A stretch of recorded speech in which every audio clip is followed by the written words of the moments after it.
capitalism took over to be what it was, to be what it is now. And they got better. And guess where they came? They came to the Christian world. Well, the world was like, hey, do what you like. You might get punished later, but be who you want to be, bitch. You might hear people speak against it, but they're not going to tie your arms and legs and fucking throw you off a fucking building. Like Afghanistan, they're not going to allow you to marry a fucking 9-year-old girl. And if they did, Afghanistan, they're not going to allow you to marry a fucking 9-year-old girl. And if they did, there would be outrage publicly. Over there, you couldn't. They're going to allow women to go to school. They're going to allow people to get divorced. They're going to allow hold hands. They're going to allow people to get married. That might go away, actually. But I'll tell you this. The idea is this. The further away you make that religion, the more you're allowed to be a fucking human being. Not a fucking goat, bro. Isa Kant! Isa! Isa! Welcome to your show. I get to have a club now? It's called the Isa Watermelon Club. How are you? Wow. I didn't know I had a club. Yeah, you've got a fan club. Oh, that's amazing. I started. How many fans do I have? I started it. Let's see. You have Only 496. 496? It's better than nothing. No, this is just a recycle club. You're not giving me my like a new club. How are you doing? Good. I'm going to bed. I saw that I had a club with a room, and so I had to come in before I go to bed. Nice. How are you? Glass of wine. I was going to read a book. I shifted all my recording of Clubhouse to the downstairs part of my house, to all the bedrooms, so I don't have to listen. Wow. Yeah, I don't want to listen to the people here talk anymore. It's yeah, ridiculous. I asked you a couple of times, like, what the hell do you do at night when you leave all of these phones on? It's like contamination. Well, what's cool is if you have I use an auto clicker. It's like an app, and so if the room closes or they kick me, every 600 seconds it clicks again, and it just launches a new room. So it's like there's always content available. It's kind of it's like a fully automated live stream. Crazy, dude. I'm crazy. You should hear the shit that people talk about on here. This Clubhouse farming thing, it's just so weird. It's not weird. What people talk about on here is weird. That they waste all their fucking time talking endlessly. Well, I think my rooms are not that weird. My criticism is that it's all redundant. Like, you've heard the same people say the same shit, so it's like I want to control my mind by controlling what I hear. But I'm just upstairs in the top of my house. I have a library and I have a music room, and I'm gonna live stream myself reading books and playing music and like. Why don't you just read? Well, yeah. Because I want the views and I want to monetize it. If it's. I spoke with Epaminondas the other day, and he's still reading books on X. Mm-hmm. He's doing very well. He claims that he's got a huge audience. I've never seen his live stream. I don't even know what his profile is. A lot of people is following him, and he gets like, if he publishes something, I was looking at his post the other day, and he gets like 500, 1,000 likes, stuff like that. Like, it's not too bad. What's his profile? Epi? Let me check. Epaminondas? No, it's not Epaminondas anymore. I mean, it's similar, but it's not Epaminondas. Epimenides, I think it is Epimenides. I can't find it. I'll share his profile with you. Hold on. I look at his Instagram posts all the time. He likes archery. Oh yeah, well, the other day we were talking on the phone, and he was doing a little bit of archery while we were on the phone. He's very good at it. Look, that's his profile. I'll put it in the chat. Oh, E_Plutarchus. Plutarchus. When's your mom coming to town? In a month. and she's going to stay here like 4 weeks, 6 maybe. I don't know. Still, we still have to figure out her flights.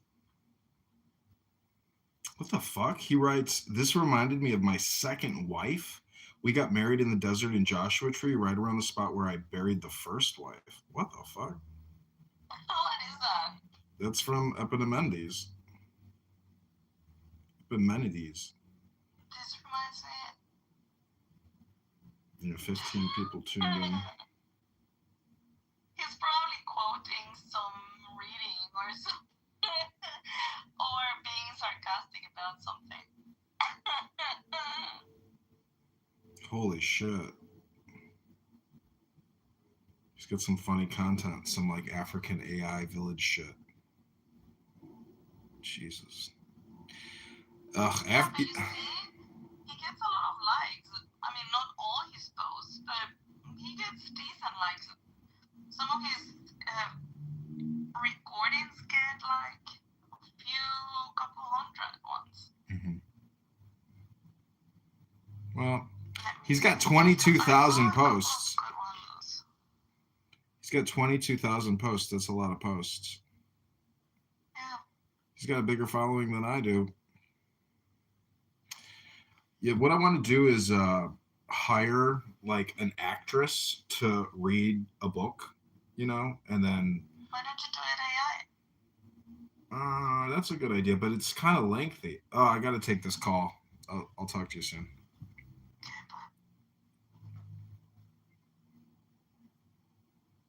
Hey, Victoria. Hi, how are you? Hey, I'm doing good. How are you? Good. I'll preface this by saying I am pretty tired. I've been working around the clock, but yeah, definitely wanted to speak with you though. Yeah, no worries. Yeah, how was your day? It was good. Just back-to-back meetings pretty much all day, but other than that, good. How was yours? It was good. I went to the gym. I talked to a former coworker. Did some errands. It's been a nice day. Nice. Where did you used to work? The IRS. Oh, okay. And so you're running, I know that you said the 16th Congressional District. So I'm actually from there. So I grew up in Carlock. Mm-hmm. Like in the middle of nowhere. But I don't really keep up with politics too much in that area, but I do to an extent. Yeah, Darren LaHood is running unopposed now that they kicked me off the ballot. But it's funny because it's like I don't even think people realize in the primary, like there's only 2 candidates. So there's like why even vote in the primary, Yeah, and then I guess he was it the 18th Congressional District that he was in prior? Yeah, it just shifted because of the redistricting. Oh, okay. That makes sense. I mean, they definitely need term limits. Yeah, he signed a term limits pledge, and I signed the same pledge, not to seek more than 3 terms. So he's already in violation of it. Yeah. So, wait, you're in Chicago, right? Yeah. Yeah, I live in the northwest side, Jefferson Park. Oh, nice. Oh, yeah, you said that. Yeah, I just moved back here from Miami, but I have to be here for work because it's where pretty much all my clients are. What do you do? So I own a federal government contracting agency. Oh, wow. I just started it, though. Started in October, but I was doing federal government contracting for the past 10 years, like with regards to tech. But now I'm kind of thinking, so I spoke to somebody yesterday who wanted to get involved, and we were speaking almost, so with federal government contracting, you have like an AICS code. So I registered with SAN.gov under like different tech policies, like cloud transformation solutions, AI, stuff like that. But I feel like we're about to go to war with Iran. So I'm like, maybe I should just go into like the whole like weapons area. Yeah, I mean, however you can do it. I've seen that sam.gov website. I never used it as an employee of the Treasury Department, but how's it going there, brother? Oh, sorry, hold on one second.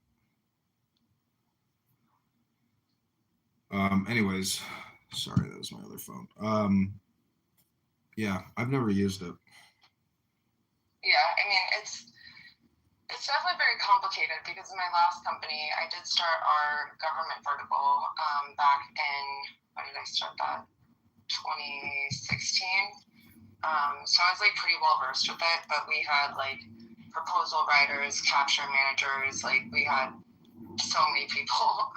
But now, I mean, I'm like a one-man show at this point in time, except for the person that I'm about to hire.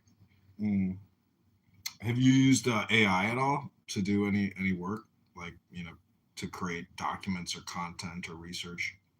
So in terms of AI, I literally have 3 jobs right now, kind of 4 jobs.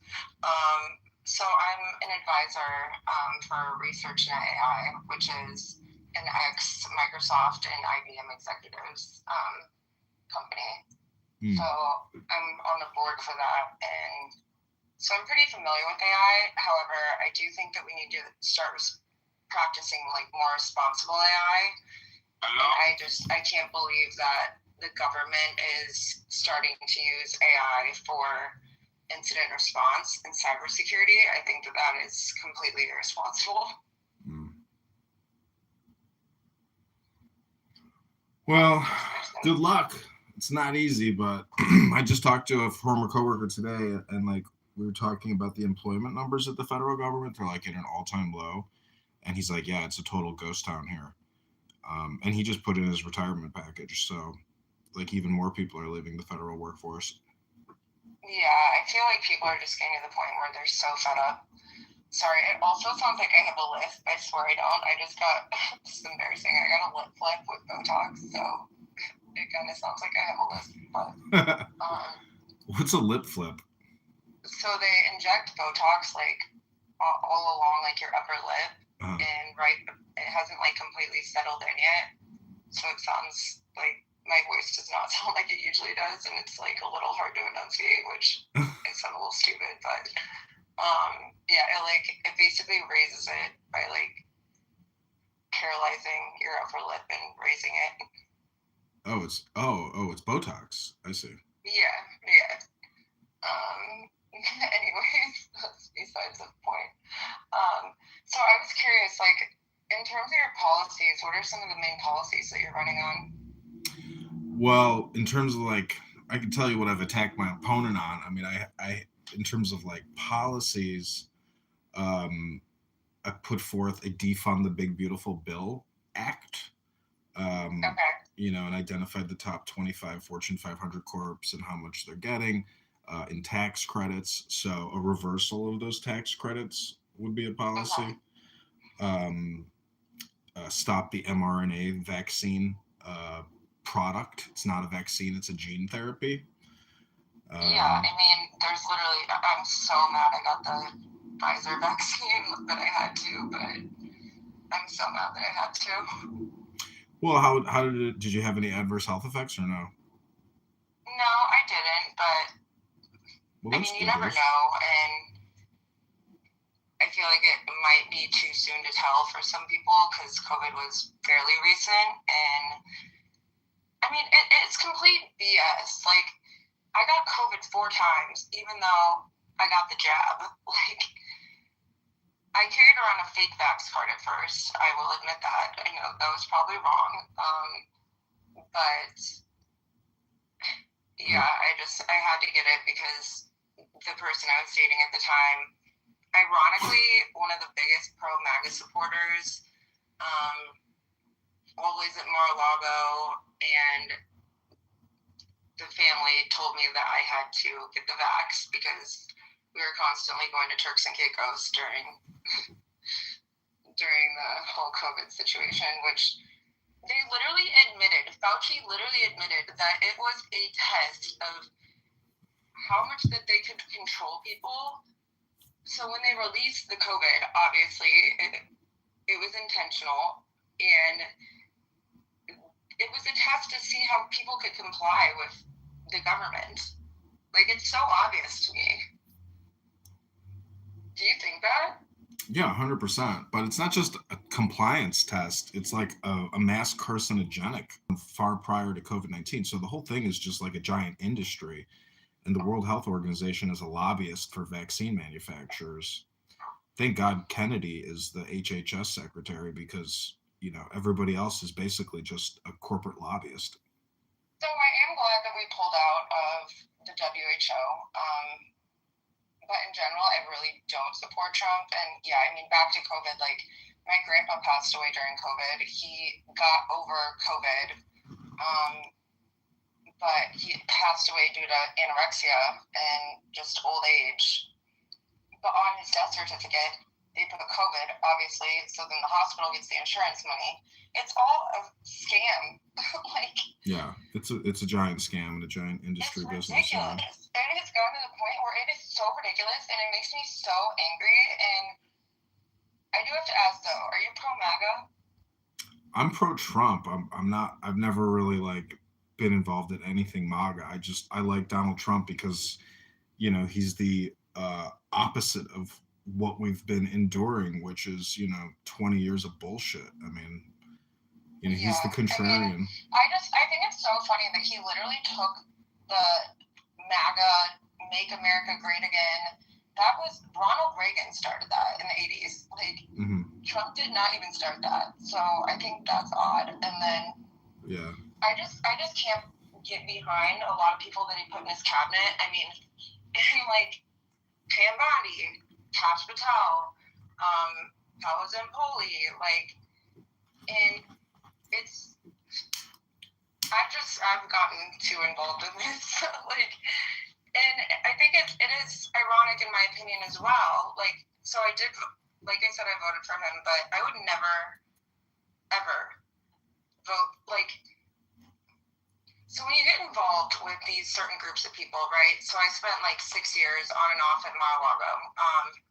When you get involved with these certain groups of people, they target certain demographics and they target certain people and ask them to say things, and then they pay them. For example, Charlie Kirk. Charlie Kirk is from Arlington Heights, as I'm sure you know. Yeah. And he was being paid to speak a certain narrative, and then they killed him. I knew Charlie, so may he rest in peace.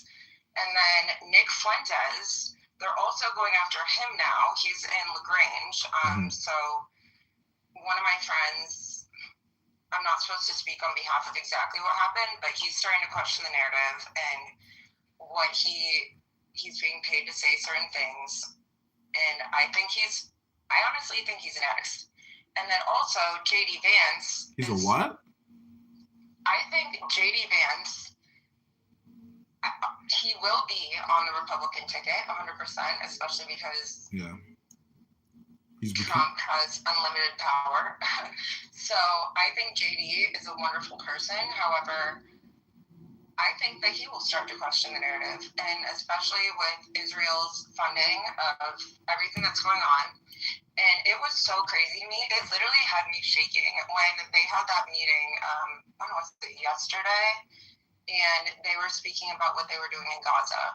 So I was privy to, and I didn't sign an NDA. They always just thought I was like some dumb blonde model, but I took notes on everything. And I was privy to a conversation that happened in 2022.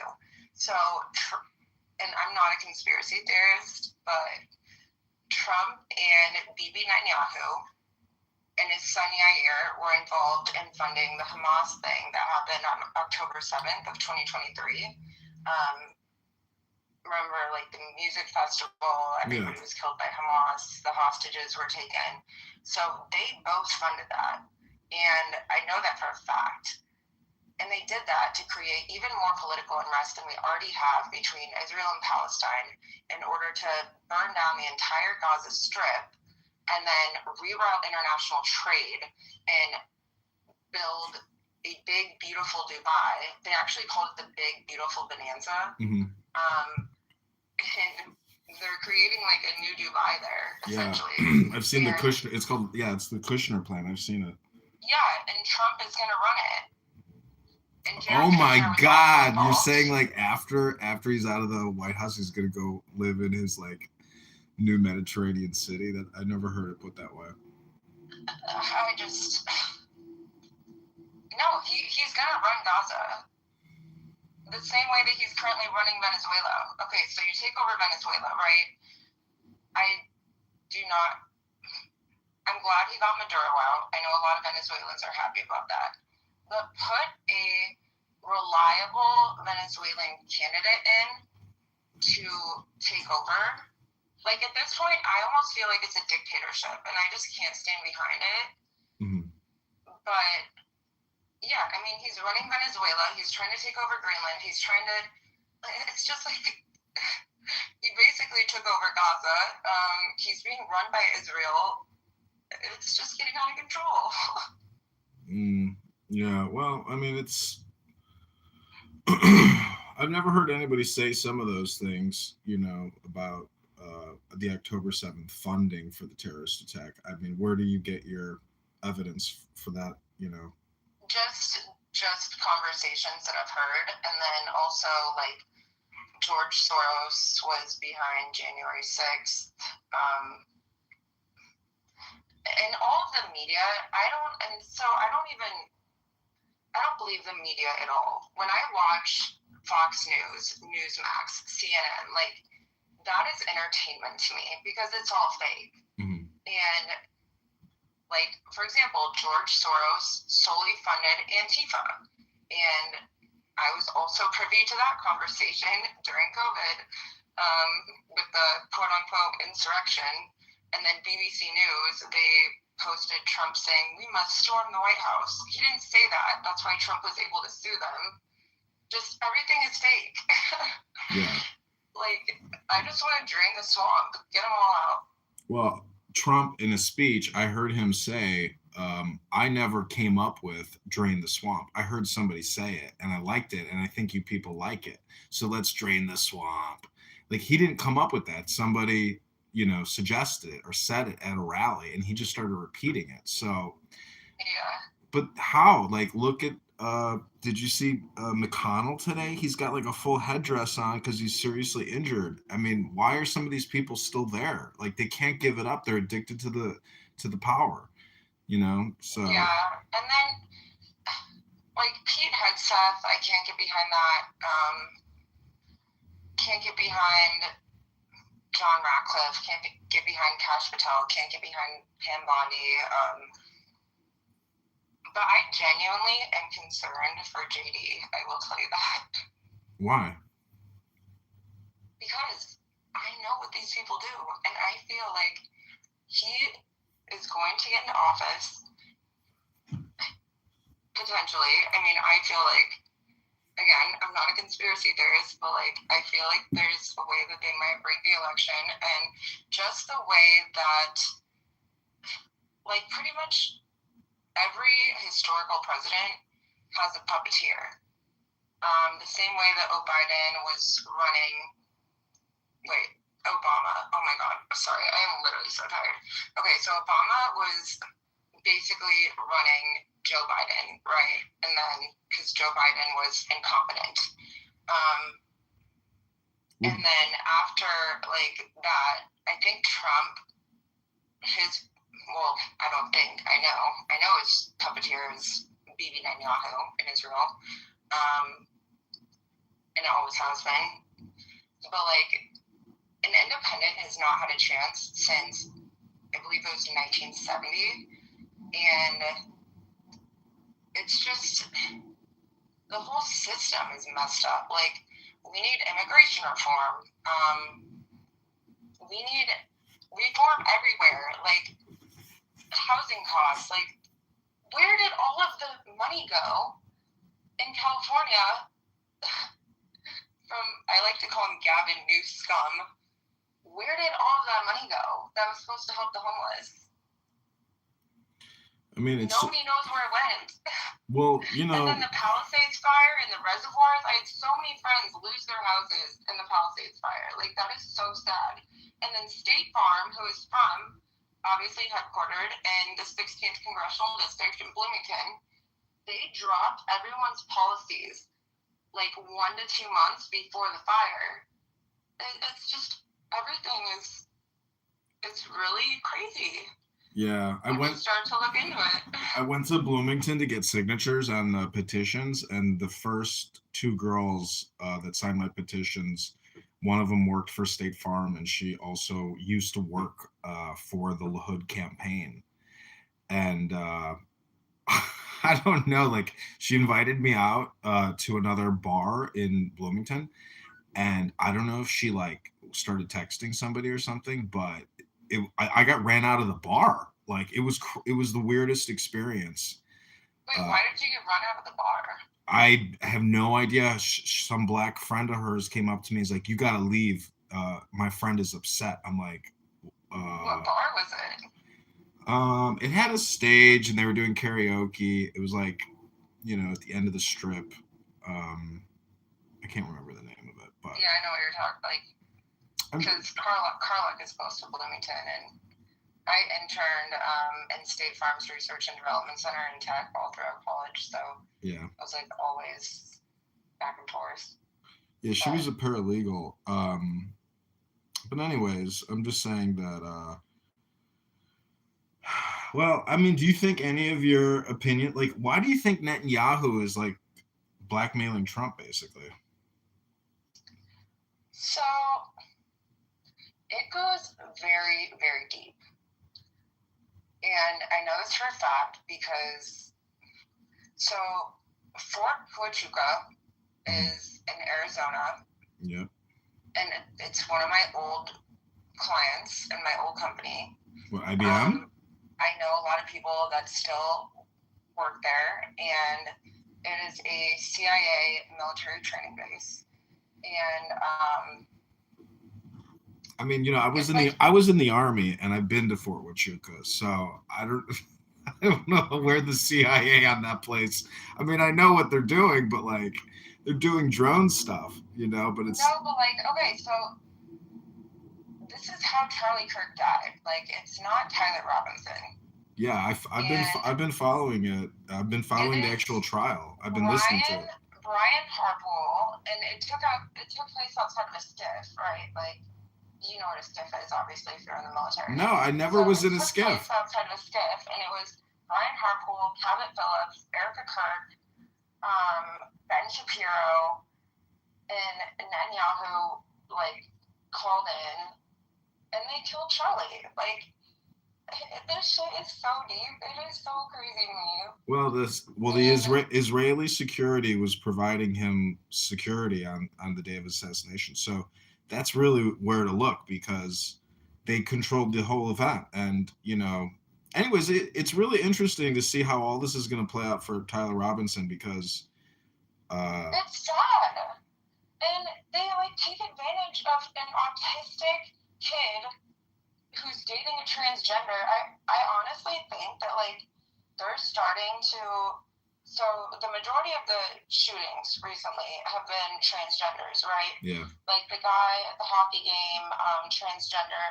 I am starting to think that they are paying people because I've witnessed how things like this go down. I think they're paying transgenders and saying, like, transgenders with like severe mental illnesses and like autism and everything else. And I think that they're paying them and saying, we will give you asylum, we will take care of you, we will change your identity if you do this for us. But it's in return making it look like, oh, all the shootings are people that are transgender, which I don't agree with, you know, performing transgender surgery on young kids and all of that, but my God.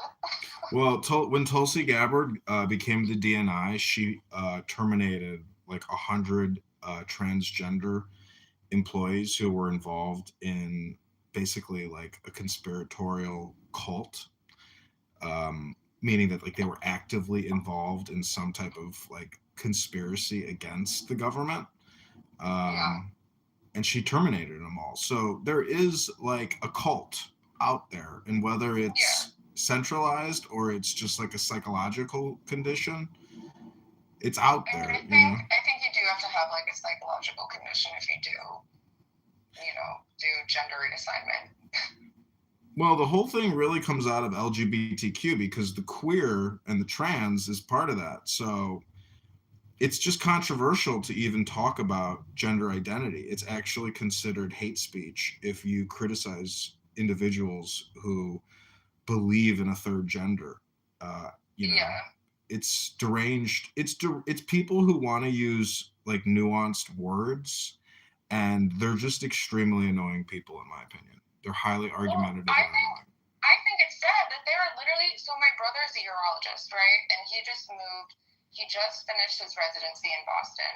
He was having to perform gender reassignment surgery Oh my God. on kids as young as like 6 years old. And my brother was extremely, extremely liberal, and thank God now he's more moderate. Like that changed him. Mm-hmm. Yeah. It's a sick world we live in. What's crazy is it's like I'm against transgender reassignment surgery, but that's not even as bad, in my opinion, as abortion. Late stage abortion in particular. Like you are literally decapitating, disarming, and ripping apart a baby and then sucking it, into a blender. It's disgusting. So I am pro-choice. I would say for like the first month, if you're pregnant. And I'm pro-choice in terms of, there's caveats. Like, I'm pro-choice, like, in the first month if you were raped or something.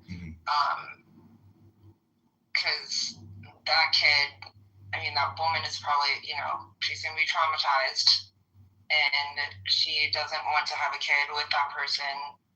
And I think the first month, if you were raped, is fine. But anything after that, like, it's pretty messed up. Like, it's hard. It's hard to know when the cutoff point is. It should be a federal thing. Why is it a state-led thing? It should be federal. Yeah. Like say, okay, if you were a victim of rape, you can get an abortion in the first month. After that, no.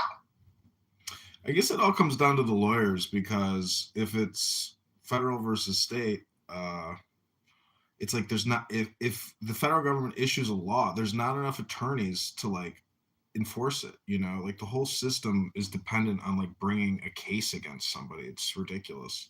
We just don't have like high standards, but it's an industry. We spend $1 billion a month and kill, supposedly 60,000 fetuses a month. And it's like, I don't, October 7th and Gaza sucks, but if we're really killing 3,000 babies or like 2,000 babies a day, like through an abortion procedure, not just like Plan B, but like an actual, Da Vinci machine, like dissection, it's like, is it really that I'll much? admit, I had an abortion within the first 4 weeks because I was raped. I'm just like so desensitized at this point. Like, I don't know.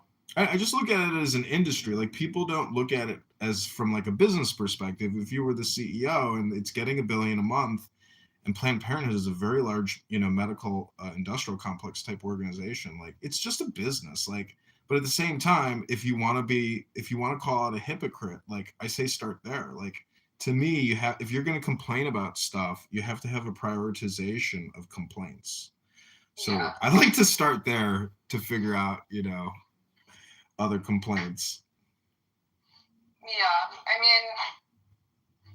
I got mine done at Planned Parenthood, and it was terrifying. It's like the worst experience ever. It was not a good experience, and there's protesters outside saying, you're going to hell. Mm-hmm. Like, I'm a Christian, like, and they're like, you're going to hell, and all this other stuff, but I just didn't want to be tied to this person, so, mm-hmm. But it was literally just in the first few weeks.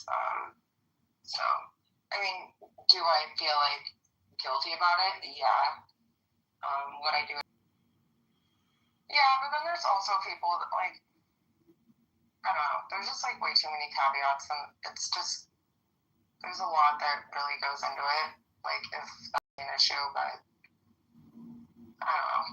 And like also, tell me why when I changed my permanent address to Chicago, So I had a FOID card to own a gun, right?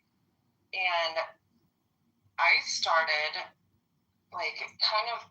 questioning Trump and telling my parents that I don't support him anymore. I'm still Republican, but he can be Republican and not be into Trump.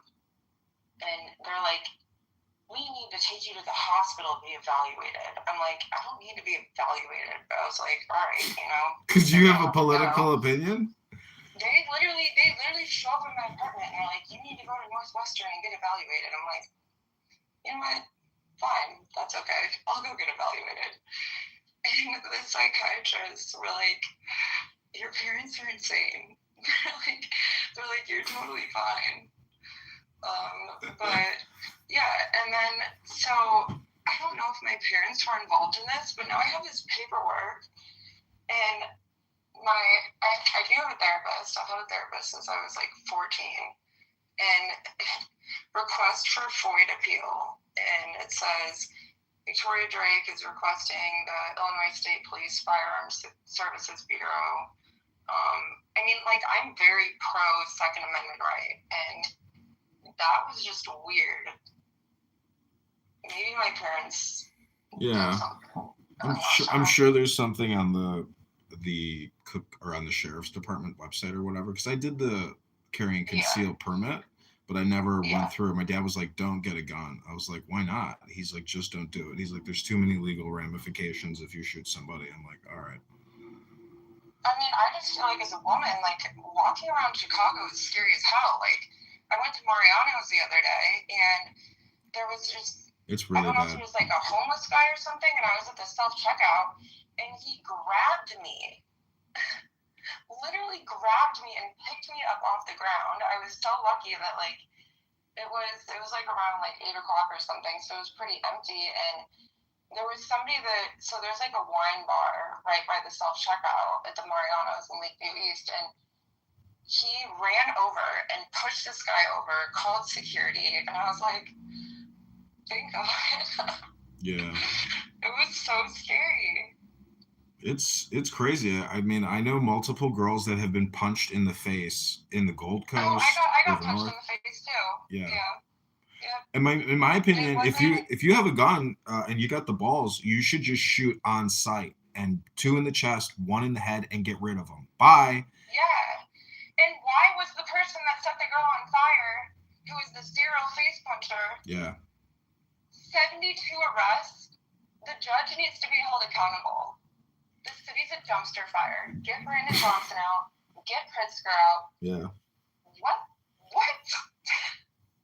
And then Pritzker's gonna run for president? Like, get out of here. I mean, Rahm Emanuel is gonna run too. Like, there's just a lot of money behind it. Rahm Emanuel puts out a new video. And AOC, like. Oh my God.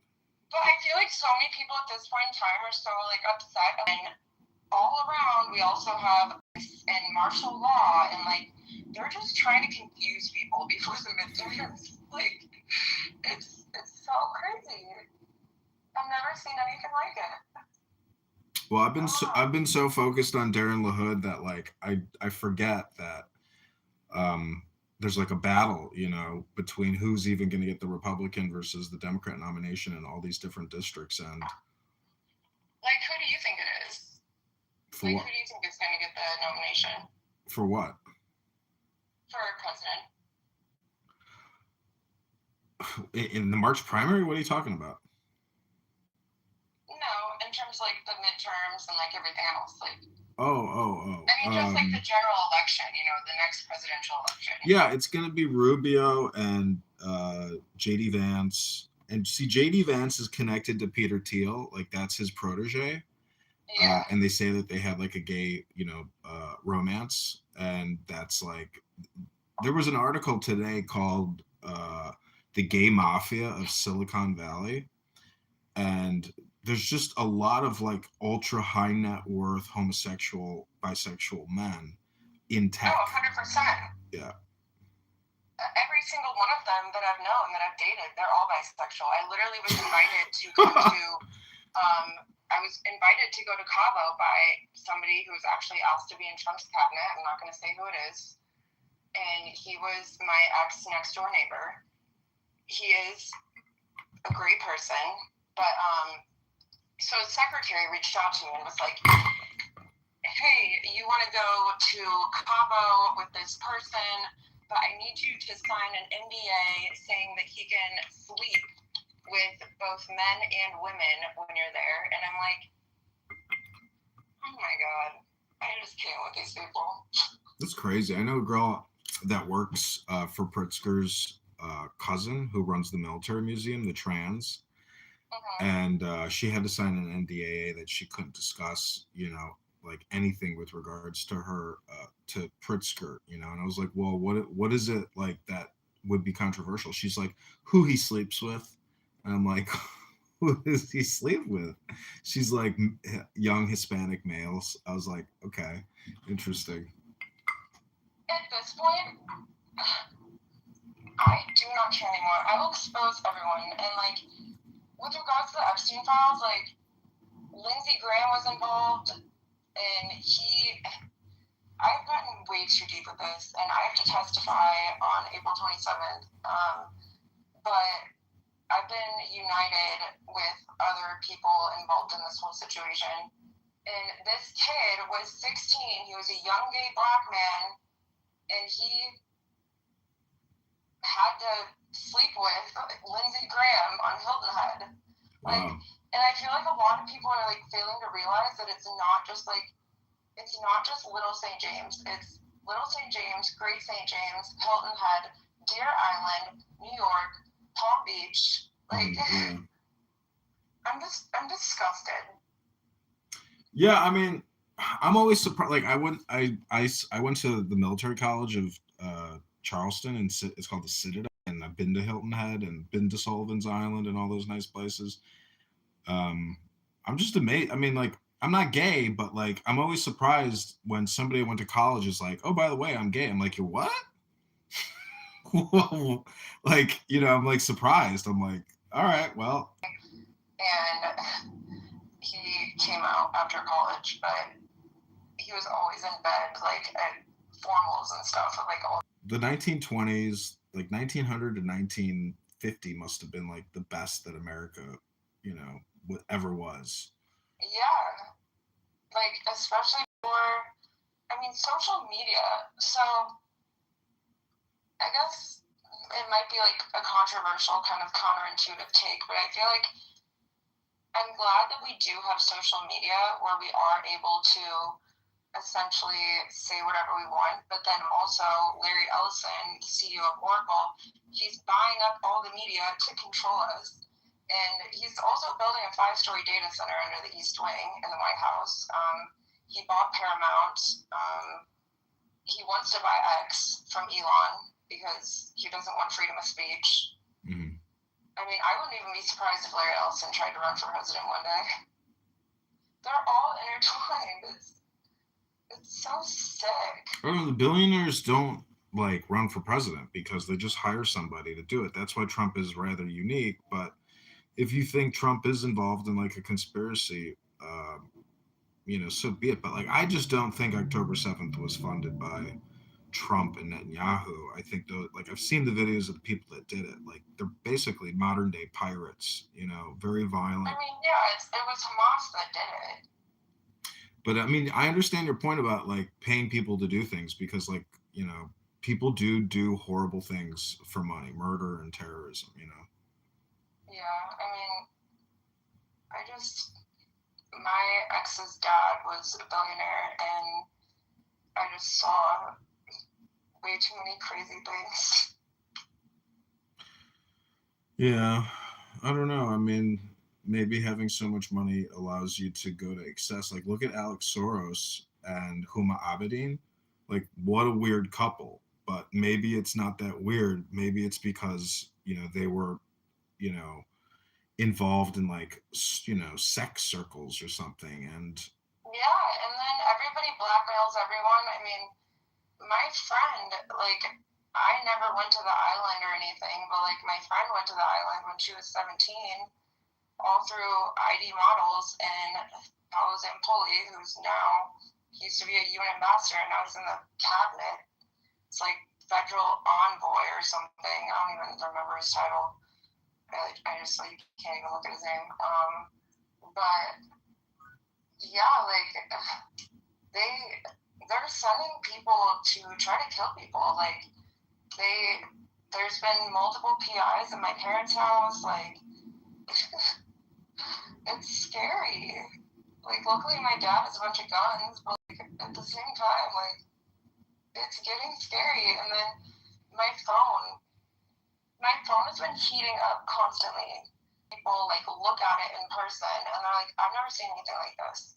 And that's what they said about my last phone. I'm like, what the? Well, it also happened to my friend too, who went to the island. Like these people I are don't so think messed that's up and it's so scary. they can backhand your phone, but like, what do you have that's like worrying somebody that would go to all that? Because all that stuff is like, you know, highly complicated. But the iPhones overheat because of the titanium body on it. Yeah, I mean, I have an open investigation right now, so I can't talk about it. I had Beth Fagan as my attorney, and she recovered like 15 bill. But like, I'm not even in it for the money. Like, if I get a settlement, I will literally donate every single dollar to a women's shelter, and it's not even at this point like. So the day that I got in contact with my friend Amanda, my attorney dropped me, but now I'm going to come in with guns blazing because I have a call with Gloria Allred, which is Cassie's lawyer in the Diddy case. I have a call with her on Monday, so it's just that's like another full-time job doing all this stuff. Like It is. And then I've done interviews like with the New York Times and 60 Minutes, and I mean it'll all come out soon, I think. But everybody's protected under Alexander Acosta's 2008 sweetheart deal, so we'll see. Like, who the hell passes a deal to like protect pedophiles? That's weird. Anyways. Well, they all signed agreements in like, you know, like 25 co-conspirators signed agreements and all the girls got paid out. So like the only one in jail is Ghislaine, but they arrested Prince Andrew, and like that's a huge win, you know, for the release of these files. In terms of the sweetheart deal, it did not include people from other countries. It was just people in the US.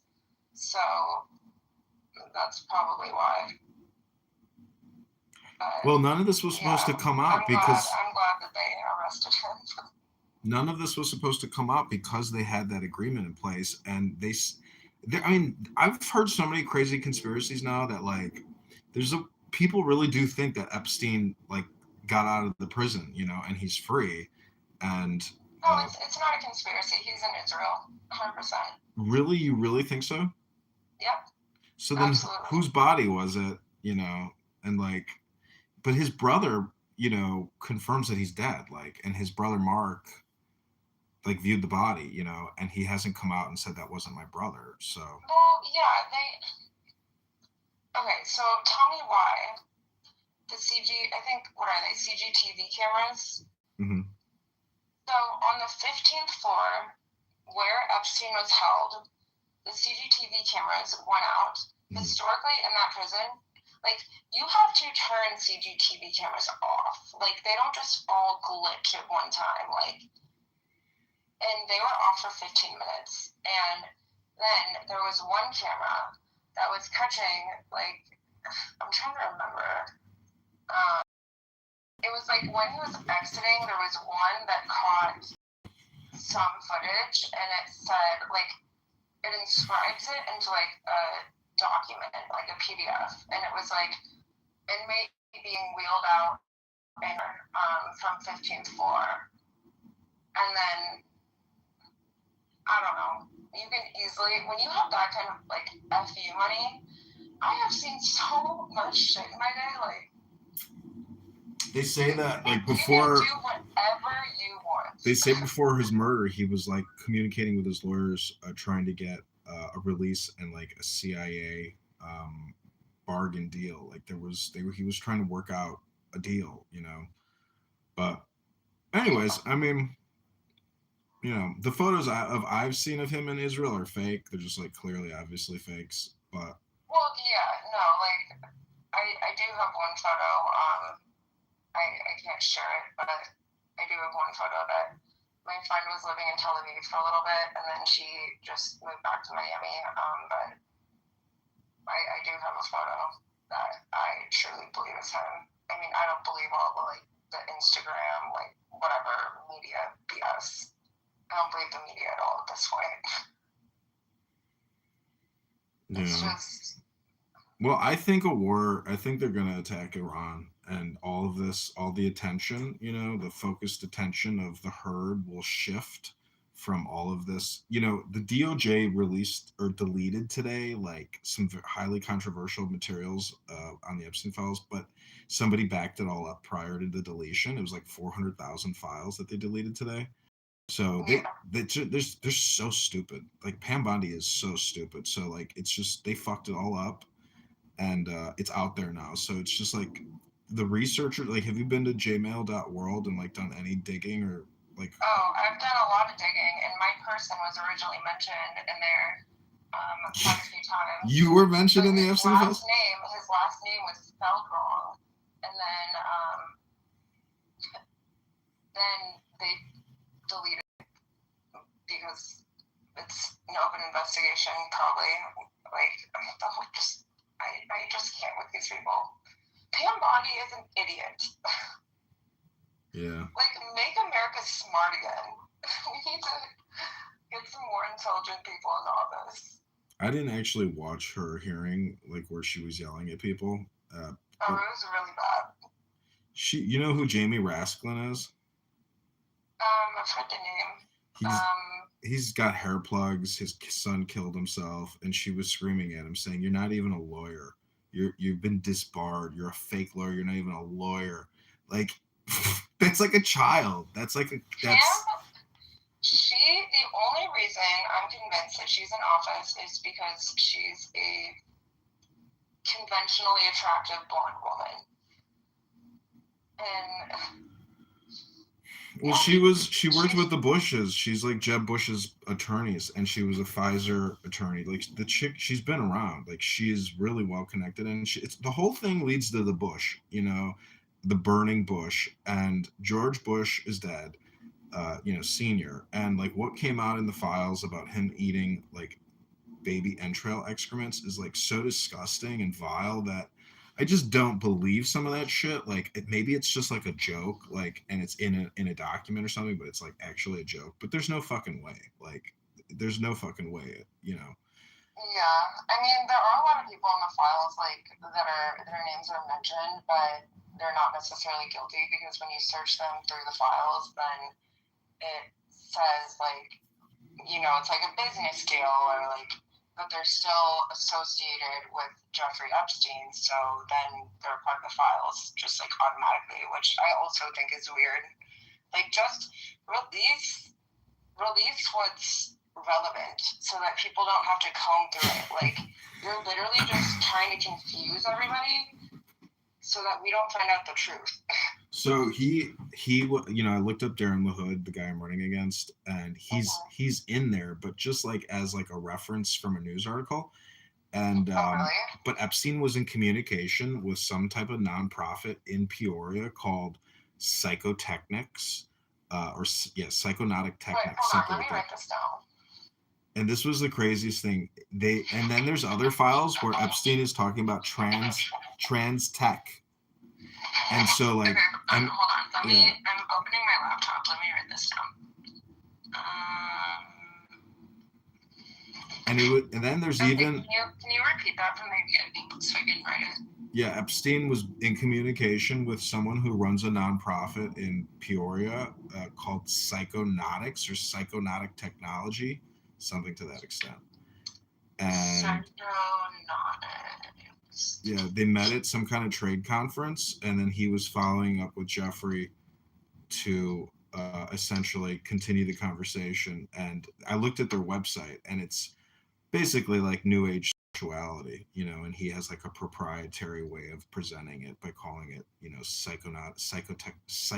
psychotechnologies or something like that. But it's basically like it's basically propaganda, neurolinguistic programming, and spam to a certain extent. But anyways, it didn't seem like Epstein was interested in it. But then there's another email where they're talking about trans tech. So like they're viewing biological, psychological, manipulation as being like they, proprietarily calling it trans tech. Okay. Wait, so I'm sorry, can you repeat Darren's involvement? No, he's not involved in anything. It was just like referenced in a news article. Do you know what the email was in reference to? It was just news. He was like, like a bullet point of like, Darren LaHood announces funding for this or that. He just showed up in a news feed. Oh, got it. Okay. Interesting. I'm going to have to look into that. I looked through the DOJ's website as soon as they released it, and I started typing in whatever I could think of that was kind of, relevant, interesting. Peoria, Bloomington. Like I was trying to see like what kind of involvement Epstein possibly had in Illinois. And sure enough, he does. That fucker's tentacles, like that guy, he was, that motherfucker got around. I mean, and life touch images, like, what was that called? Like I'm pretty sure they did my school pictures when I took them at Normal West High School.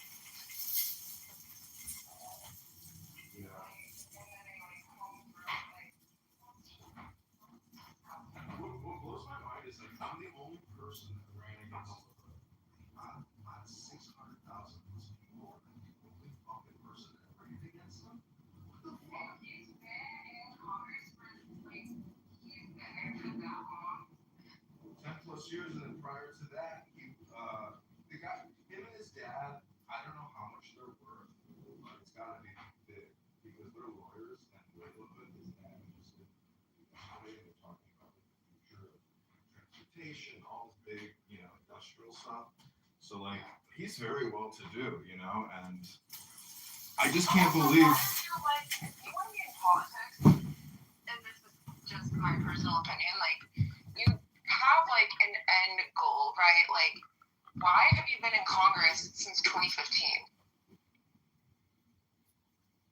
Like, do you not want to run for Senate? Do you not want to, move forward? It's complicated because it's the district. It is the district. Like it's Republican, and but a Democrat could take it because in my, if you look at the voter rolls and the databases, I did a FOIA request for the entire district's voter registration. I have every single voter's name, address, email, phone number, etc. And I cross-referenced that against all of his petitions, and he didn't even qualify. So, I wasn't able to actually present any evidence in the trials. Wait, what do you mean? What do you mean he didn't qualify? I challenged him pro se with the Illinois State Board of Election political trials, and they wouldn't let me present any evidence. And it's just like a show trial. And then, they passed summary judgment and dismissed my challenges. So it's not an actual trial. They don't let you present evidence. And dude, AI can pull all this stuff out of the Excel document that the Illinois State Board of Election gave me. And there's other people that have already like done like cross-reference with the Illinois State Board of Election. And the whole thing is very complicated, but nonetheless, no, he's not paying anybody off. He's in a Republican part of Illinois. We're gonna find out in November if against him. But there was no news story when they removed me from the ballot. They just accused Darren LaHood's lawyer. His name is John Fogarty. This piece of shit wore a Chicago Bears hat at the trial, like a fucking klutz, and he's got sleeve tattoos. Isn't that illegal to wear a hat in court? Well, so a friend of mine, he told me that he's part of the gay mafia, or like they call it the Velvet Mafia here, and like he had to have gone to school with LaHood. Anyways, they're Jesuits, and I don't have anything against the Jesuits. I'm just saying that like it's a small world, and when you run, you realize that the lawyers, I wish I went to law school because the lawyers are the ones controlling controlling the whole racket. So that's just the way it is. Like, birds of a feather flock together. That's it. It's like, it's a lawyer world.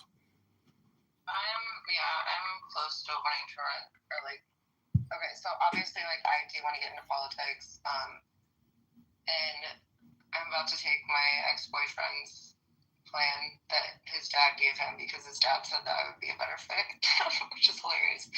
But yeah, I mean,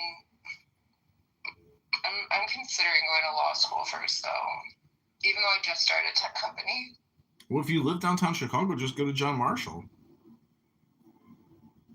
I would see, like, everything that I do, I go all in. Like, I would want to go to, like, the best law school in the country. But if you're gonna stay in Chicago, like, the whole thing rests on the Federal Plaza. Like, that's where all the trials are at. That and Daily Plaza.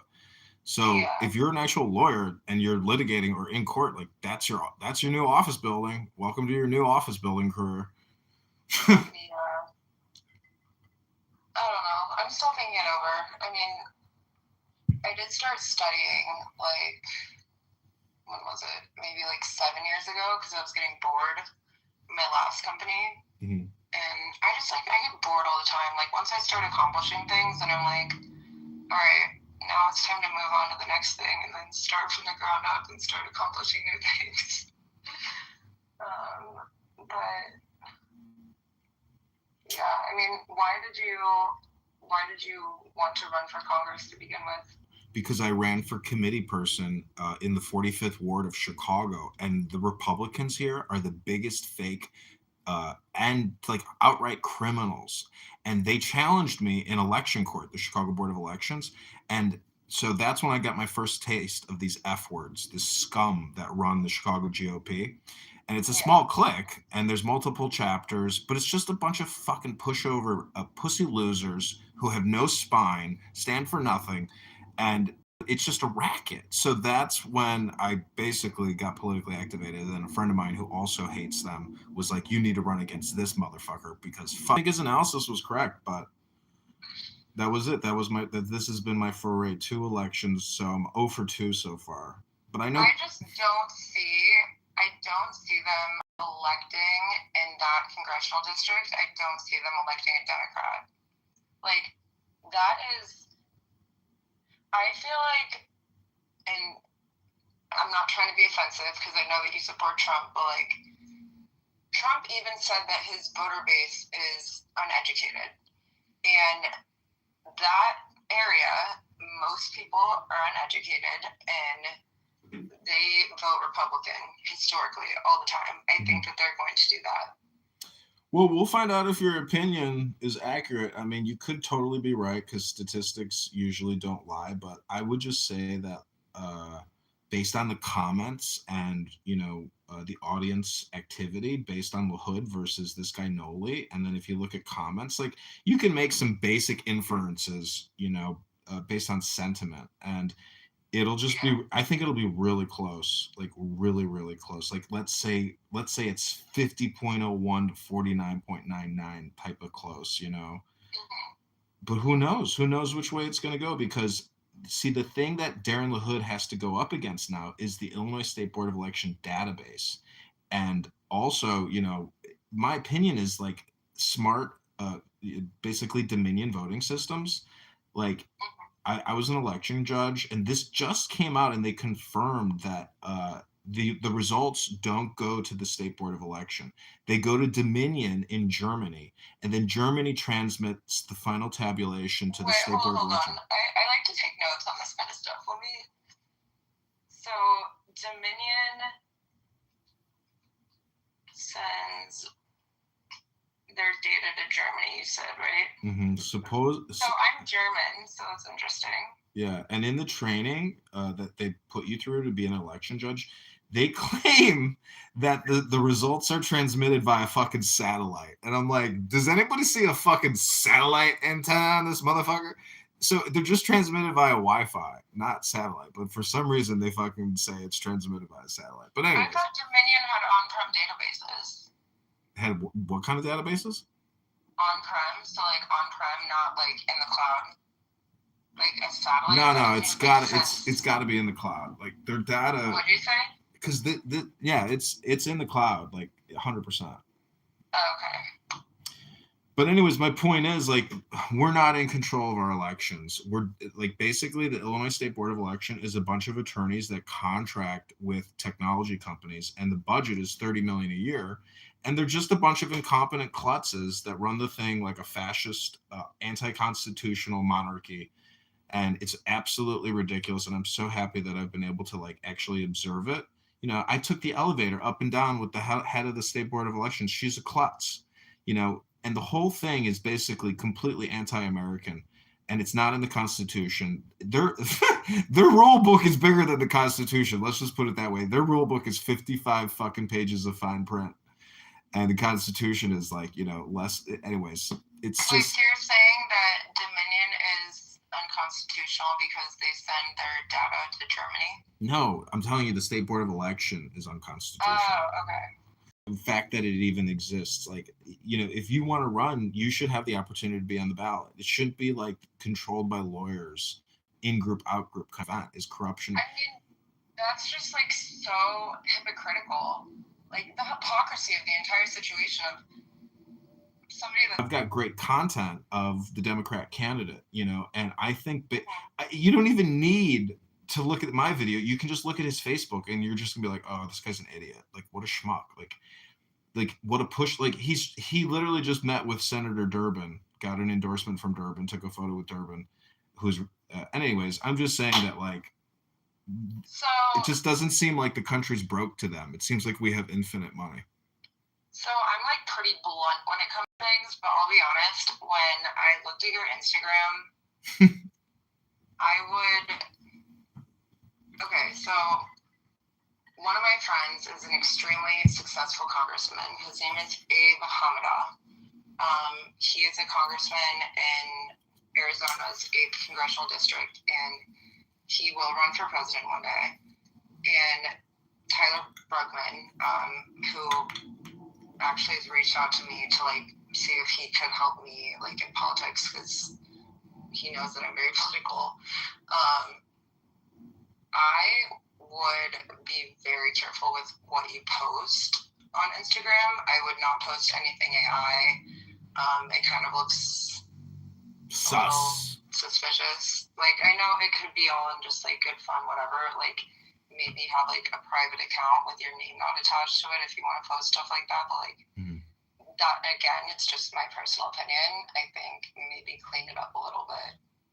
I have a lot of Instagram accounts, and so I also would not, being someone. So I had like 1.3 on my last TikTok account, 1.3 mil, and it's just when you start, and don't take this the wrong way, when you start having like multiple accounts like that, it looks a little sketchy. And then in this day and age in social media, people are obviously going to look you up, right? And then they're going to be like, oh, why does he have all these accounts? Like, why is he posting AI? Like, I would literally just keep it to like a couple photos. I've done social media, like I've had so many, I always have like 6 or 7 jobs.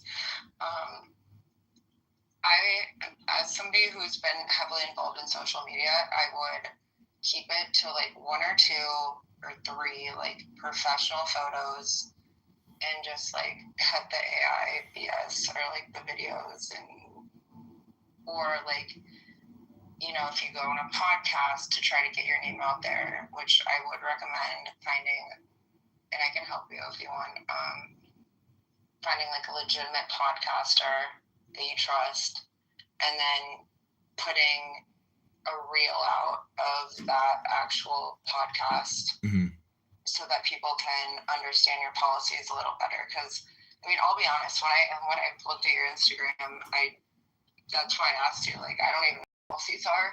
Yeah, there's like 800 posts on there, but I did, the one good press I got was with NPR in Bloomington at Illinois State. I drove down there and did an interview, and that was like my best press.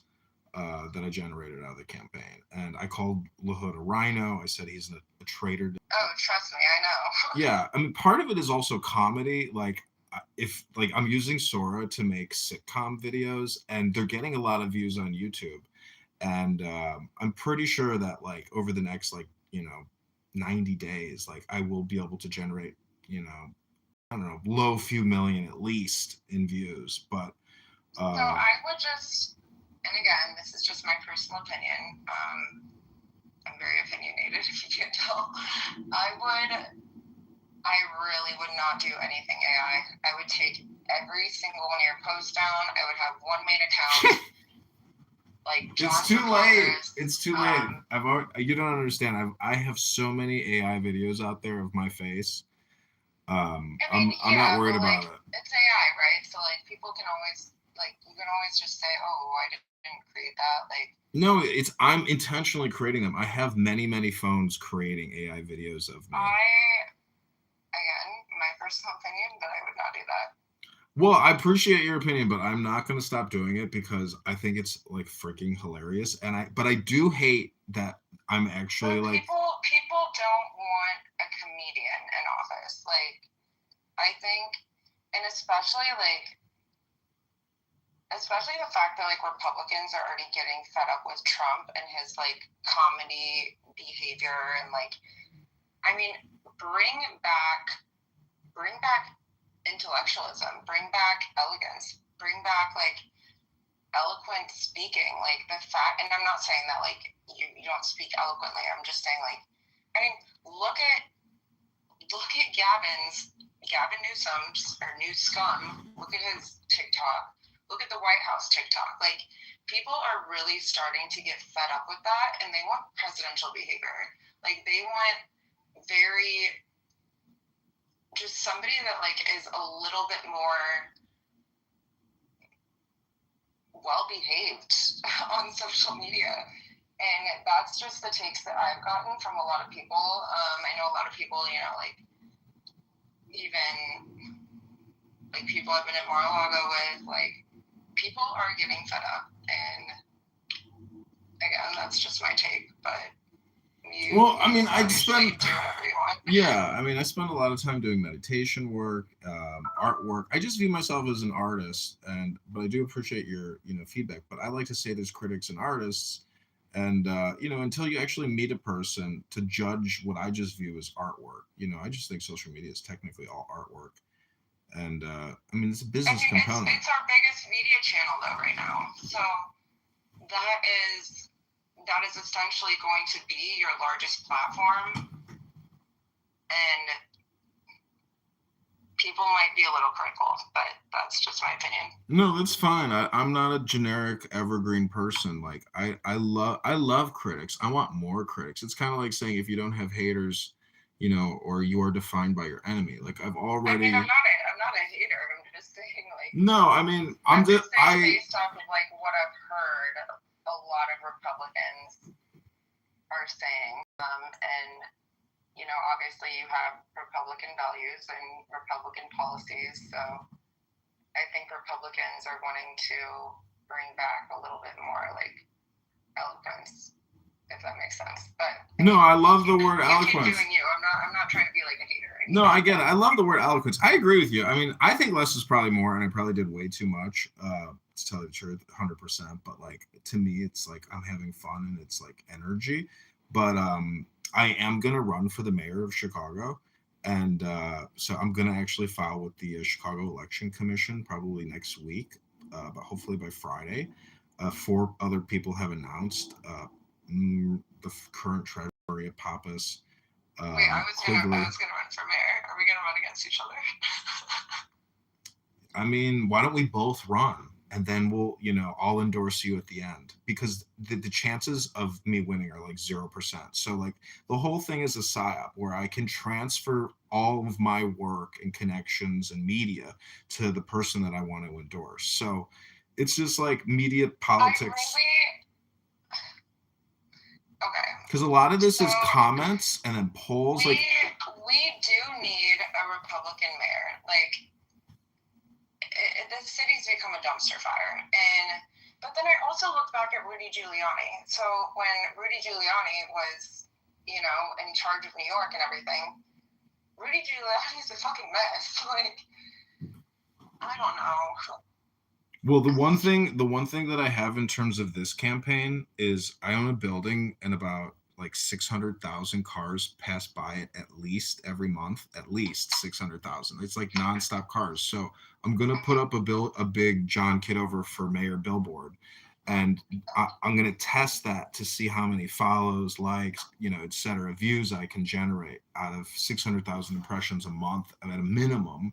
But it's the unfortunate thing about that is it's like drawing attention to my house. You know, I don't know if I want to actually do that, if it's a good idea or not. Yeah, you might get like death threats. That's what I'm thinking. Maybe somebody will like fucking firebomb me or something. I don't know. Like, because I could. I will say, I know a lot of Republicans in Chicago that want a Republican mayor, and there's just never like really been a viable candidate. And I do think, I mean, if you want my help, like I will campaign. See, like I'm just so far deep in my company right now. I also own a nonprofit. Like I'm an AI advisor. Like I have so much going on that like I don't know if I want to drop all of that and actually run for office because I want to do it the smart way, right? Like I don't want the first office that I actually run for to be mayor of Chicago because that would make me look stupid. You got to look at, you have to look at it though as a self-promotion opportunity because this is going to be the most focused and concentrated like media mayoral race in the country. And so it's the profile for the individual running is huge. It's a huge opportunity. Like, do you like, so I think at this point, like a Republican might potentially have a chance, but well, I'm gonna file. I will be honest. I'm a complete fucking killer, and I'm a badass when it comes to this kind of stuff. And I could help you actually. I could generate media for you. I mean, like I said, I have contacts in media everywhere. Well, why don't you just file it? Why don't you just file as well? I feel like I have too much going on right now, and I know, but you don't actually have to do anything. You already have, you know, the presence, and then you also have the elegance. So, like, you would cause a shockwave if you filed for mayor of Chicago. It would be an incredible. You're gonna get so much media requests, and you just pick and choose. Like, be very discerning and selective with your time. I know, but I'm kind of like, I don't think I'm like in the right headspace right now, just because of everything that's going on, like constantly having to testify, like constantly having to do interviews, like with like the Epstein files and like Paula Zampoli and like everything else that's like going on. Like I just don't think that Yeah, but so if you run for mayor, it could help you. It could help you legally. I mean, like I said, when I do things to the fullest extent, and I don't think. Like, I would not want to run just to be, like, you know, doing interviews, whatever. Like, if I run, I will win. And I will guarantee that I will win. And I don't want to run just to run, if that makes sense.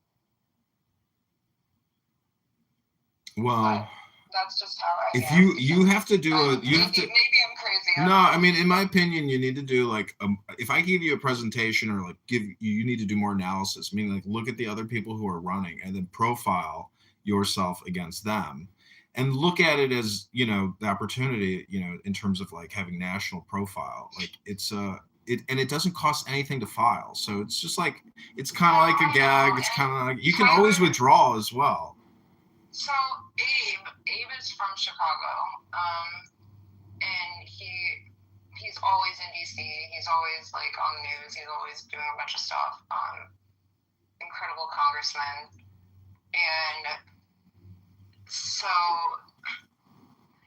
I have had a lot of people say that they would vote for me, and I also like, I mean, having a nonprofit in the South Side of Chicago like also helps because the South Side of Chicago is so fucking sick of Democratic policies. Like, I mean, there's shootings like every day. And then what a lot of people don't talk about is that, like, so I was doing Big Brothers Big Sisters for like a long time, and I had a little, her name was Brooklyn, and she lived in West Englewood, and they were literally putting illegal immigrants in Section 8 housing and kicking people out that were U.S. citizens.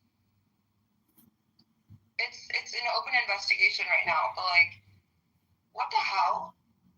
Like, so that community, and so when Trump was running in the last election, he got the largest, I guess, Republican vote from that area historically, and I think because of what Biden was doing with their Section 8 housing, like, it's crazy. Yeah, I don't know. See, it's my opinion that the government is totally broke. That, like, to continue to fund HUD, to continue to fund Department of Education, CIA at $60 billion a year, like, the government is going to have to cut spending dramatically.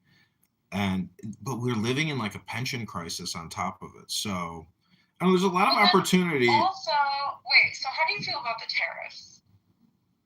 It's one of those like never-ending conversation topics that I've been hearing about for quite a long time, and like I think today was just like a huge fake news. It's just another regurgitation of the same fake news. It's just never ending. It's the daily news cycle of fake news. Yeah, I mean, it is all fake news, but like, what a lot of people fail to realize is that the consumer, so say for example, I find a dress that I like in a boutique in like Australia.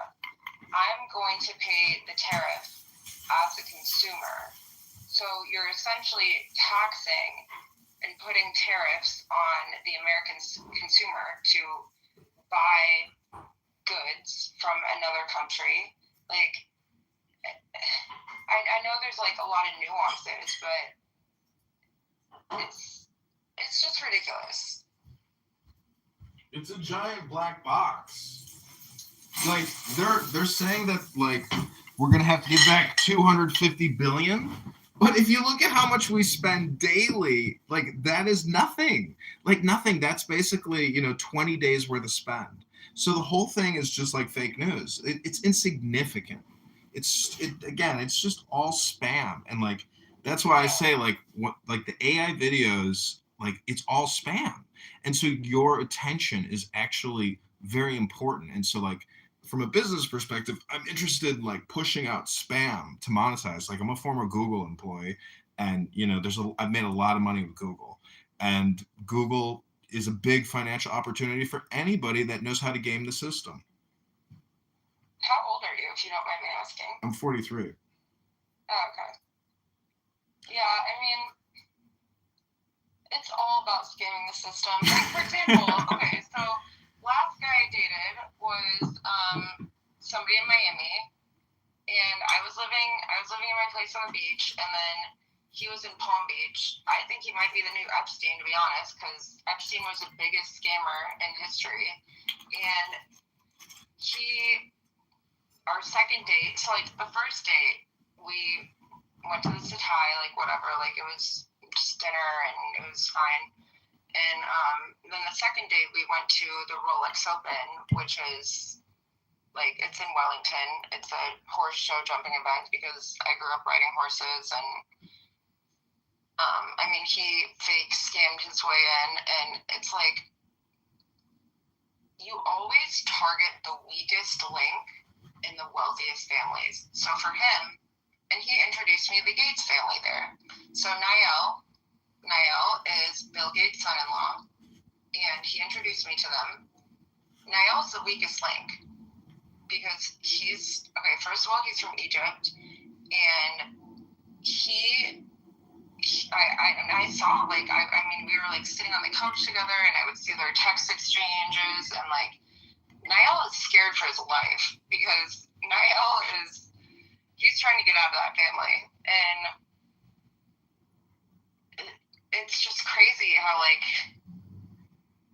I don't know. I like to do things ethically. I don't like to research people and target the weakest link, but And he faked being like a polo player, my ex did. And I saw his photos. I never actually saw him play polo, but I saw his photos of him like riding horses. And I've ridden for 30 years. You're not a polo player. Like, you have like, maybe you rode a horse one time and did like a polo class, but like, no. It's so ridiculous.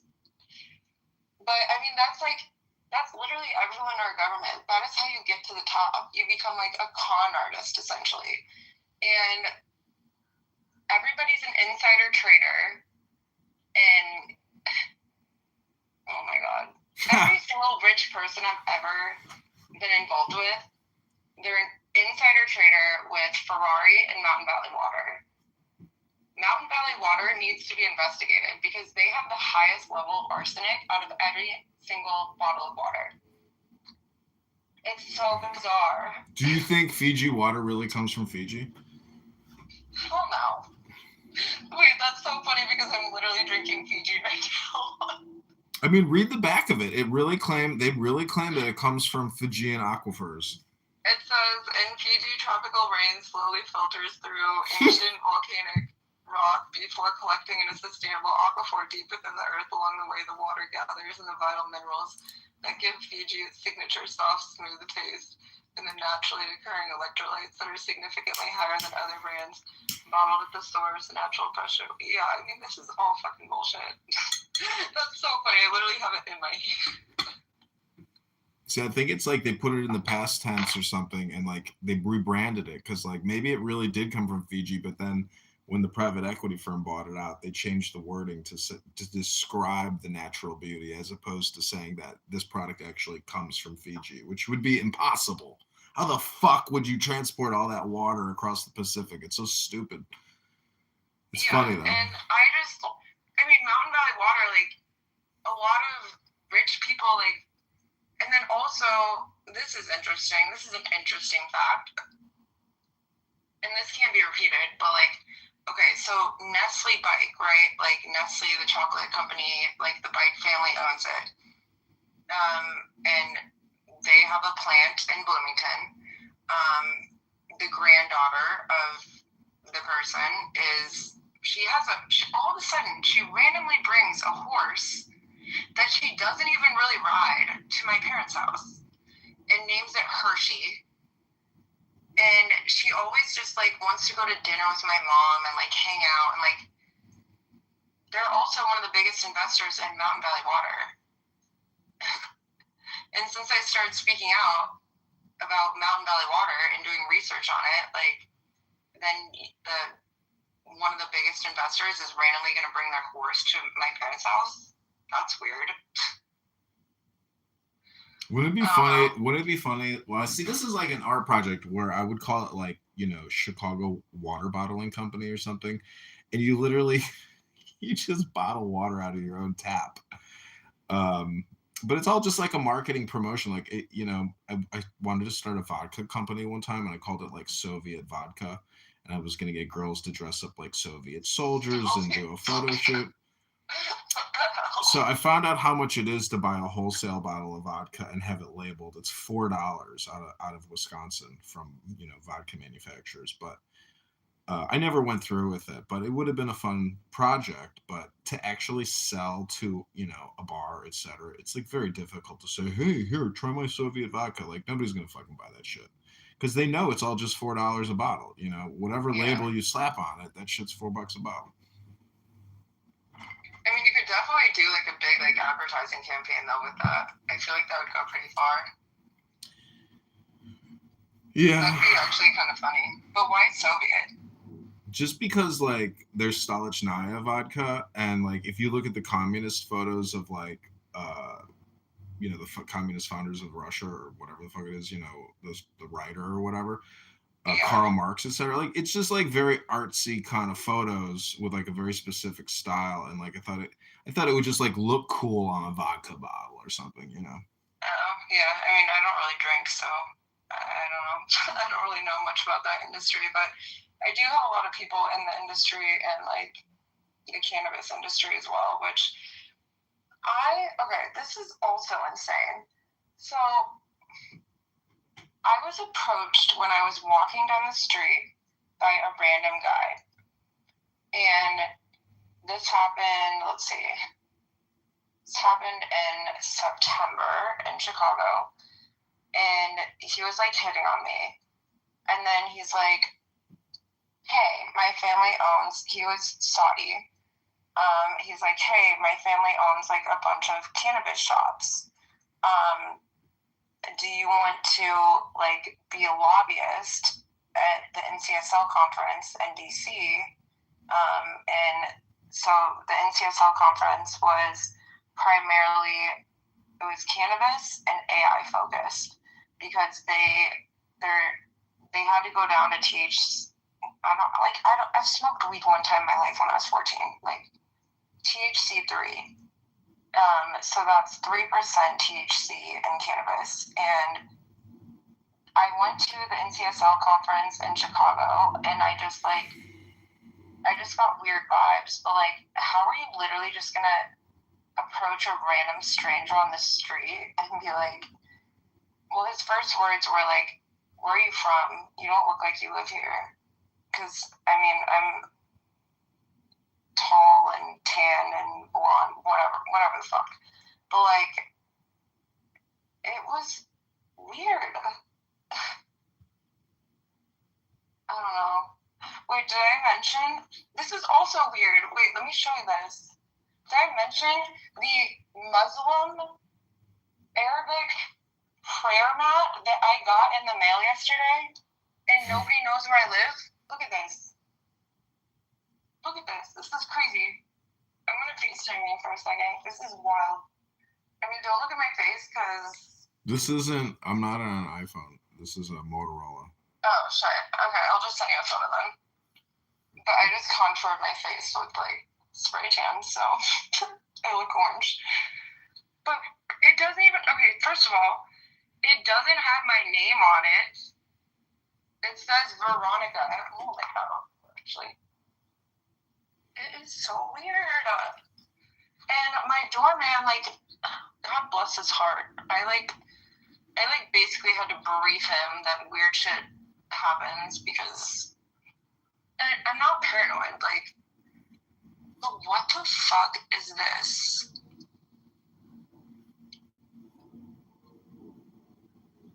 So weird. There was a really interesting article. Do you see that? Let me see. Like, what is that? And then I get my gun taken away and my FOIA card revoked. Veronica, nice. Then the Muslim prayer mat when only my absolute closest friends in the world, like, know my address. And if I'm going to meet somebody, like, I never tell them where I live. What? What is that? I got it last night. I actually... And then I look up the place that it was shipped from, and it says that it's known for, like, here, let me show you a photo of where I got it from.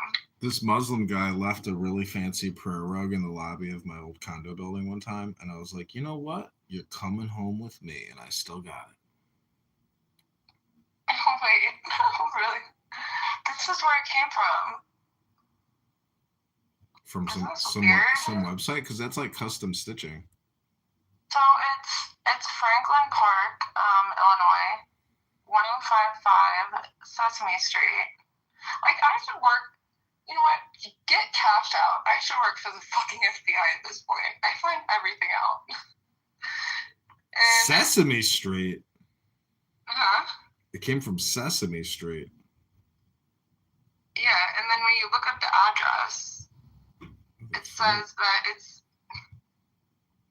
weird. It's basically like a huge, like, it says if you received a package from this address that you did not order, it's likely a brushing scam where sellers send inexpensive items to create fake verified reviews for their products. No. Do you think a Jewish guy did a Jewish guy send you that? What did you say? Did a Jewish guy send you that as a joke?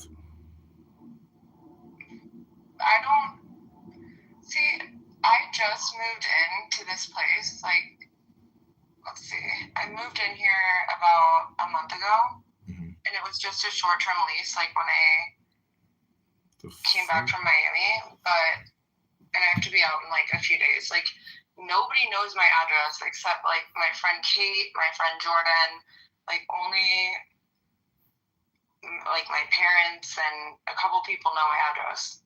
So I'm wondering if I was like speaking out on social media, they got my IP address and tried to figure out where I was living, like, and it's some Muslim bullshit propaganda that they're pushing. It doesn't even say my name. It says Veronica. What the hell? I'm so confused. Every single day, weird things happen. Oh my god, you got one of these random packages. Lots of people get these. Holy shit. 30. Wow. This is like a. Is this a scam though? Like, I could see people just like claiming that. Well, yeah, this is all real. It's so weird. Damn.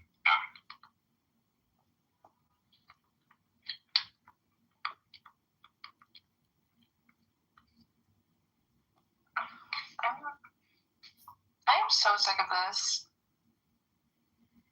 I don't even know. Like, It's a big like warehouse. every day there's something new, and then that place is empty. My laptop got stolen. My brother's laptop got stolen, and then my dad's laptop got stolen, and they tracked it. And the place is empty, by the way. 1055 Sesame is an empty warehouse. What the fuck? Yeah, and then my dad's laptop recently got stolen, and it had like a bunch of like important, I don't know, like personal documents that were not backed up, and he tracked it. And this is what's really weird is that my neighbor, so our cameras, my parents' driveway, it got stolen when I was at my parents' house.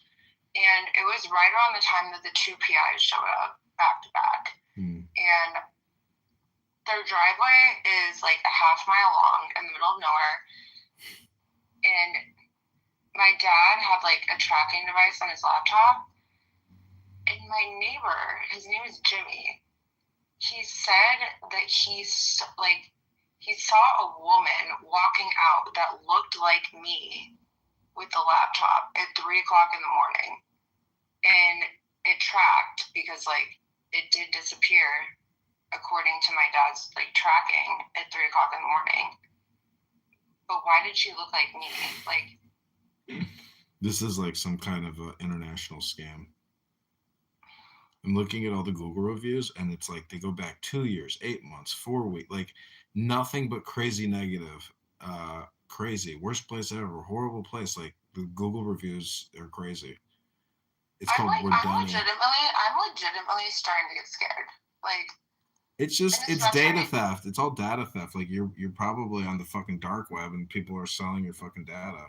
No, I'm not. I'm not on the dark web ever. Like I'm rarely on my phone. Yeah, like, but why would you get a package from this like Sesame Street place? I just looked at the reviews. I have no idea, and I have never ordered. Like I said, I moved in here a month ago. Oh, it says Veronica. It doesn't even say Victoria. I've never. Yeah, but like did you see what the packaging says? It says Victoria Naomi Drake, and then my unit and my address. Oh, I see. Like, I don't know. After I did my interview with the New York Times person, like, weird stuff starts happening, and then the person I interviewed with, she said weird stuff might start happening. Like, this is the most dangerous person in the world. And then he tried to kill my friend Amanda and her mom. And he lives in Chile, and my friend Amanda's in Brazil right now. And I'm in too deep. Yikes. I don't know. Somebody's just playing mind games with you. That's what's really happening. But I don't know how anybody would know my address. It shows up when you get a utility. Like, there's just so many ways for it to show up, or No, because I specifically put everything in my parents' name. Did you do mail forwarding? I just pay my parents. What'd you say? Did you do mail forwarding or like set up anything with the United States Postal Service? No, I didn't, and I did not do mail forwarding, and I put everything in my parents' name, and they have a different last name than me, which I specifically. Well, you know what it is? You're on Instagram. That's what it is. Because in the comments, people are saying this is like a common Instagram scam. Like it's all just like data theft and credit card billing, etc. But like people were leaving all these comments. Like it's all because of your Instagram shit. But like, how do you think they figured out my exact unit number? I can only tell you somehow they probably it's a data leak and a hack out of Instagram. No, but then like tell me why the guy comes in like when I'm like laying in bed in the morning, like 8 o'clock, and is like, I'm gonna kill you and your entire family, and like has a gun, and he's like, I have a sawed-off shotgun, like I'm an ex-drug dealer, like I know people that will kill everyone and your family, like. Are you sure? Well, I don't know what to say. Like that's a different issue. Like in terms of like the packaging. It's just all this weird stuff has been happening since I started speaking about politics, and like. I mean, like you referenced earlier when you said that, like, okay, like, you know that you've kind of made it when you have haters. Like, I have so many haters. And now people are threatening to kill my family, and maybe it's because they think that I'm dangerous. And I have actual political influence. I don't know. There's just like, I mean... do you think it's like people you've personally been involved with, like romantically? Because that's generally what it is. It's like domestic. I've had like 3 relationships in my whole life, and then so I had a 9-year relationship all throughout high school, all throughout college. Married him. Also, son of a billionaire. Somehow I don't fucking know how I got involved in that. And then after that, it was my ex who was frequently at Mar-a-Lago, involved in that. And then after that, it was somebody from Canada who was like a professional hockey player and moved to Miami. And then after that, I don't even count the con artist who introduced me to the Gates family as a relationship, because it was literally like 1 month. I don't know. I just, those are like, I haven't been involved with that many people. Well, do you believe in astrology? To an extent. I mean, I do have that app, what's it called, like CoStar or whatever. And I do read it sometimes, and every time I do pull it up, it is accurate. But I don't know, do you? Well, there was this article that came out in the Daily Mail today. It says, they argue that quantum physics taking place within our skull is what generates awareness. This includes the idea that particles can exist in multiple states and locations at the same time. As a result, our consciousness can hypothetically connect with consciousness across the world and even the universe, they argue. You know what was really weird, though? So I was at Soho Beach House in Miami, and I lived very close to it, and I walk in, and I'm meeting my friend Cassie, and all 3 of my exes are in the pool within like a 5-foot radius of each other. Like even people that I hadn't seen in years. I'm like, what the fuck is going on? Why are you all here? And then they like start coming up to me, and then I only talked to one of them, who I'm still friends with, like his mom and his sister and his grandma and everyone. Like, that was the only one that I talked to, and then I just left. I was like, all right, I'm walking home. I'm done. I can't. What's your sign? I'm Scorpio. Wait, I'm a Scorpio. When's your birthday? November 7th. Oh, wow, I'm the 6th. Wait, no fucking way. Wait, do you have CoStar? What's that? Like the, no, I don't know what that is. You should download it. What, for commercial real estate? No, for astrology. Oh. So, for example, it says a day at a glance, and then you can connect with other people, and it can say, like, I don't know, like, how you can, like, improve communication, like, based on your signs, like, So it says, a worthwhile relationship isn't made up of two halves, but two wholes. Yeah. Stop looking for somebody to complete you. The right person won't fill your gaps. They'll appreciate that you don't have any. Work on yourself first. And then it says, there's, like, do's and don'ts. It says, don't, shot in the dark, nostalgia, synthetic fabrics, it's random. Do, eye contact, collaborative playlists, and spin the bottle. And then it says, areas in your life, luck and sex and love. Today, boldness brings unexpected rewards. Your natural open-mindedness is amplified now, making you more willing to take chances with others that might have seemed too risky before. The doubt you feel before acting isn't a warning, it's just a price of admission to meaningful connection.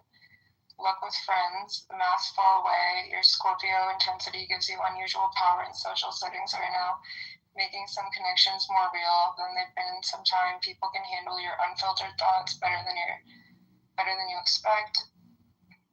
Can they though? In fact, they crave your honesty. See, like, that's actually really accurate. Thinking, creativity. Your mind gallops ahead, spotting patterns others miss. This period brings unusual mental clarity and self-control, making it ideal for big picture thinking and meaningful conversations. You've been holding back bold ideas out of fear they might sound foolish.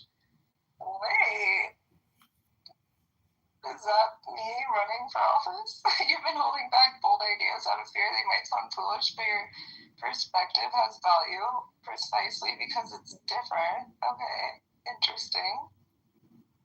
Yeah, you should file. I'll go with you. We'll file together at the Chicago Election Commission, and we'll both. Wait, I'm actually down. Yeah, we'll both file for the mayoralship at the same time. Then we'll take we'll take selfies and take photos with the flag. I'm trying to finish reading this. This is interesting. See, this is why I say, like, I would say maybe once every few weeks I'll open it up, but, like, every time I open it up, it's so accurate. Yeah, I really do believe that it, like, that quote, even about, like, the particles in your brain and quantum physics and, like, the universe, it's, like, ridiculous to think that, like, we're just our bodies or our intelligence or our consciousness. Like, we're connected, at, like, a strange subatomic metaphysic with the whole universe. So, like, if you study Jupiter or Saturn or Neptune or Mars or Venus, there's intelligence there with regards to anyways, it's all just regards to intelligence, really. Yeah, and then, like, the final thing is, like, the final quote, your desire to break rules isn't rebellion, it's your mind searching for new approaches to old problems. I think that's pretty spot on as well. That's wild. Wait, you should totally get CoStar. I've never heard of it. I have a friend that has a popular like astrology birth natal reading thing. I can't believe our birthdays are one day apart. That's so funny. Yeah, they total 13 or 42. What's your okay, so this is another reason why I like CoStar is so it has, like, okay, so I'm a Leo ascendant, which, like, that also makes sense. Like, I can be, like, very mysterious and, like, very Scorpio-like, and then also, like, I'm a Leo rising, which I'm very outgoing and, like, I don't know. I know Leo's always want to be, like, the star of the show. Maybe that's me. I don't know. And then, like, my Libra is in Jupiter. I'm a Scorpio Sun and Scorpio Pluto. And then Sagittarius, Mercury and Venus, Capricorn, Uranus and Neptune, Aquarius, Saturn, Aries, Moon, Cancer, Mars. You should download this. It's interesting. Wow. Yeah, I'm looking at this girl that I used to work with at this advertising agency in Los Angeles. She has this app called Astro Bella Luna, and she like just released a book. But it's funny. Wait, what's it called? Astro Bella Luna? Yeah, just downloaded it. It showed up when I searched for CoStar. No, you should totally get CoStar. And so this is so funny. So I haven't opened this app up. It's probably been a month at this point. So your sun in Scorpio means it's your third house, meaning you feel the need to distinguish yourself from others. And it says you can be manipulative, power hungry, and you need to seek the truth. And that is so fucking accurate. That is wild. Like, that is literally me to a T.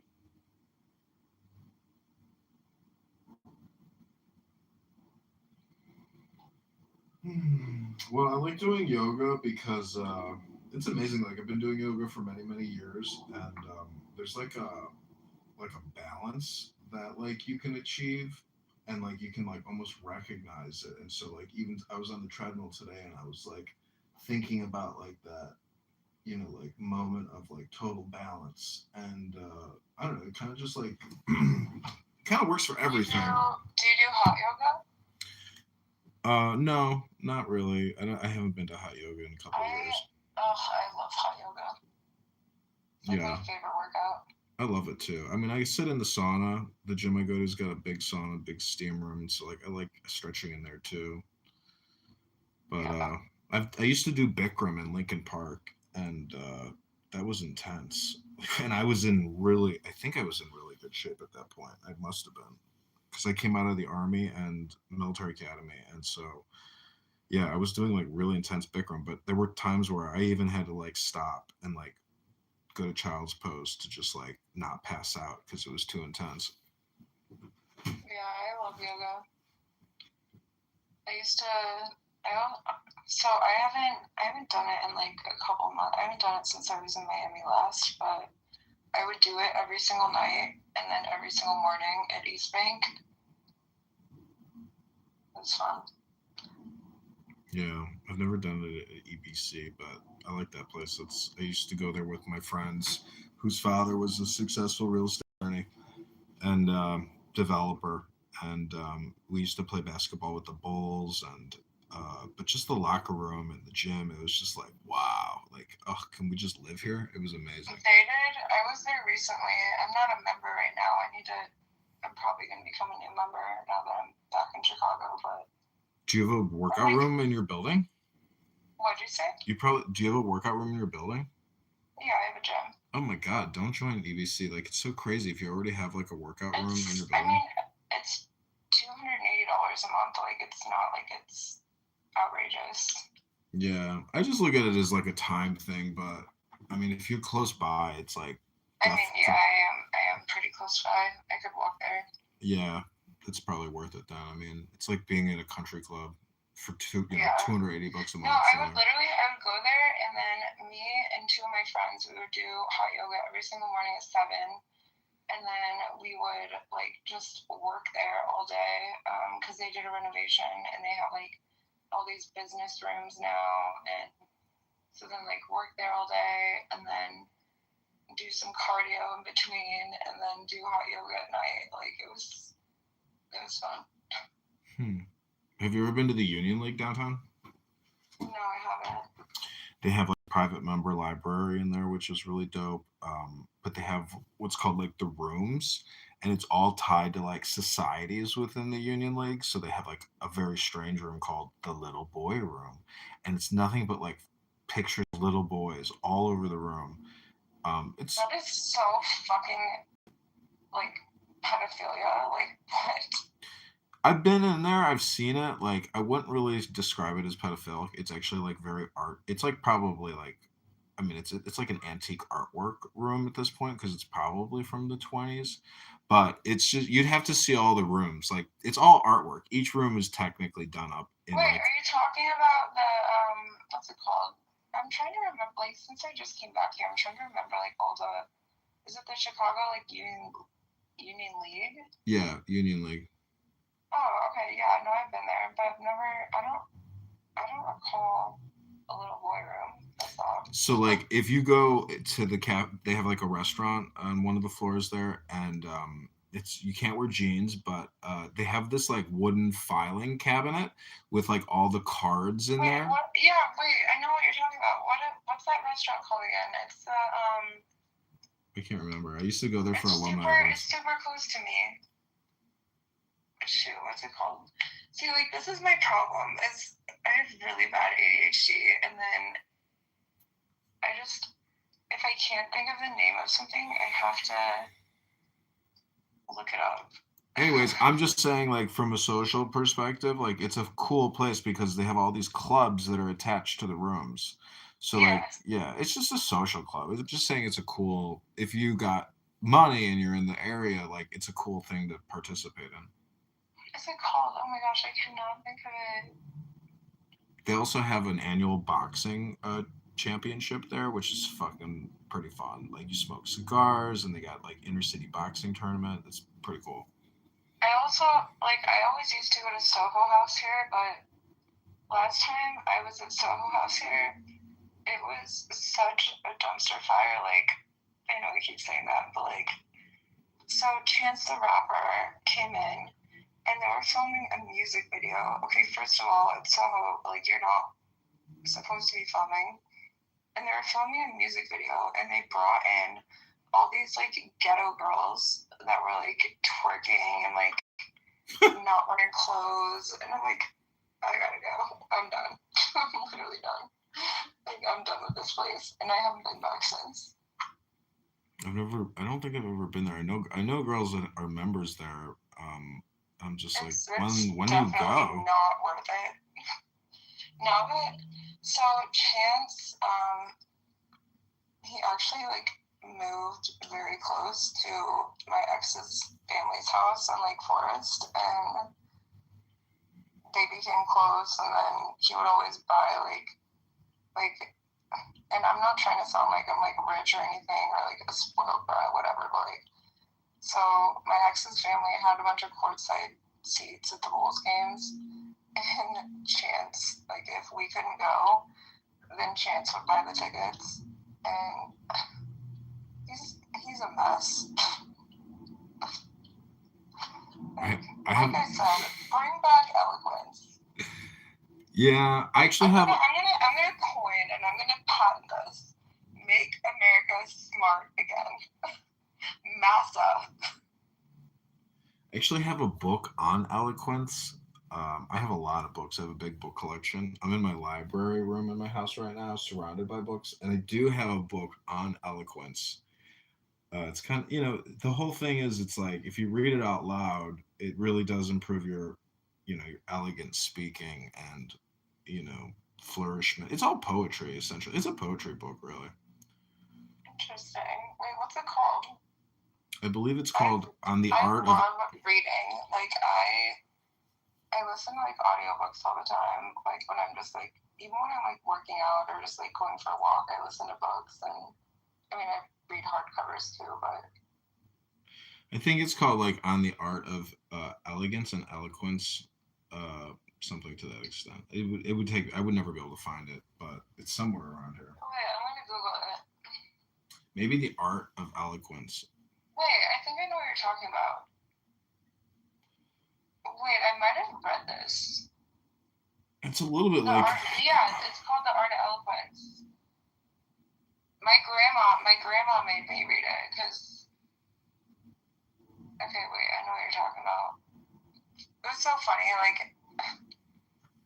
My grandma's, like, very sassy, and, like, so she's from Germany, and she's just completely sassy German, and she's, like...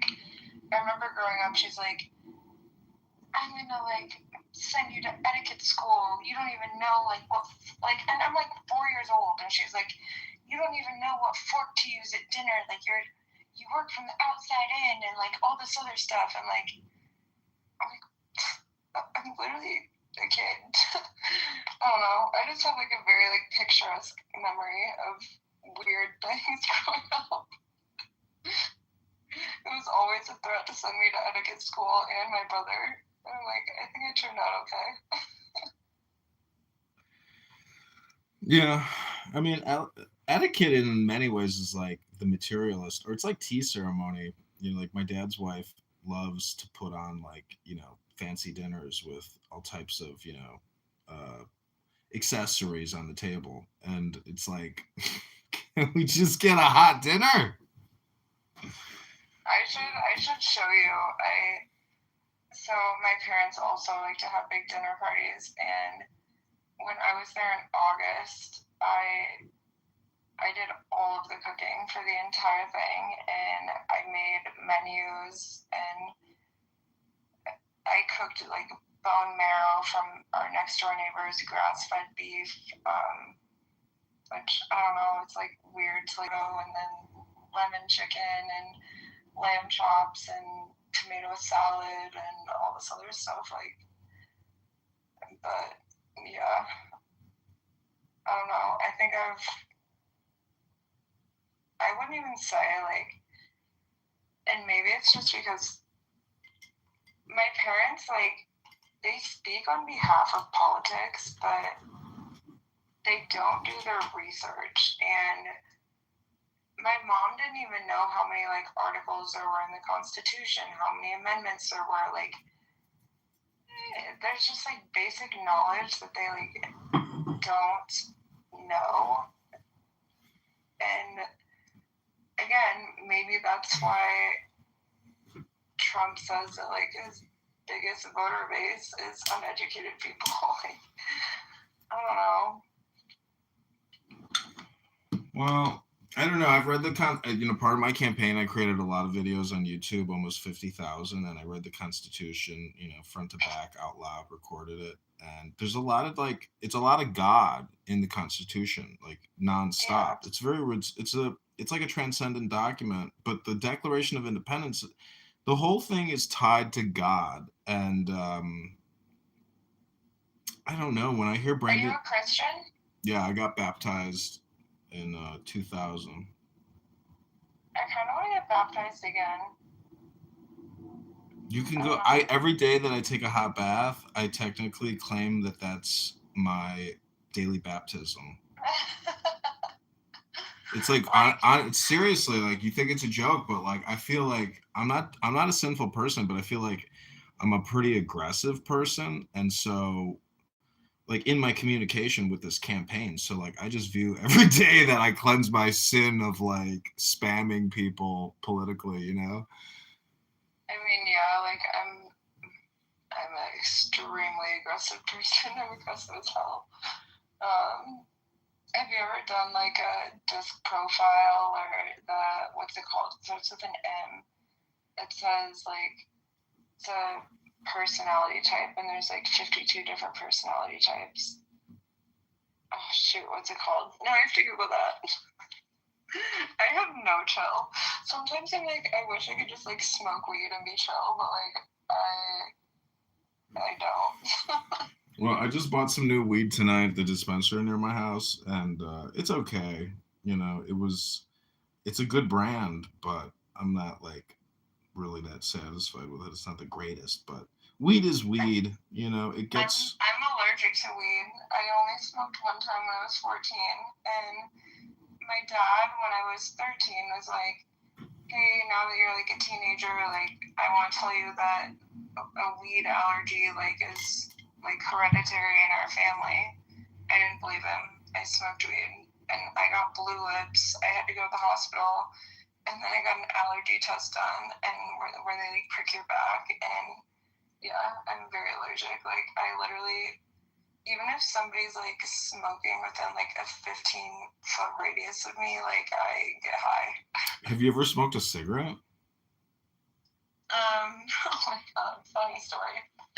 So, okay, I vape all the time, which I know is horrible, but that didn't start until I bought my place in Miami. But like, my first cigarette I ever smoked, I'm trying to remember, I think I was 17, and it was me and all my friends, and like my parents have like, so there's 5 dormers on our house, right? And so like, it's a relatively flat roof, like right when you exit the dormer, and so we would climb out my window, and there was a bunch of leaves in the gutters.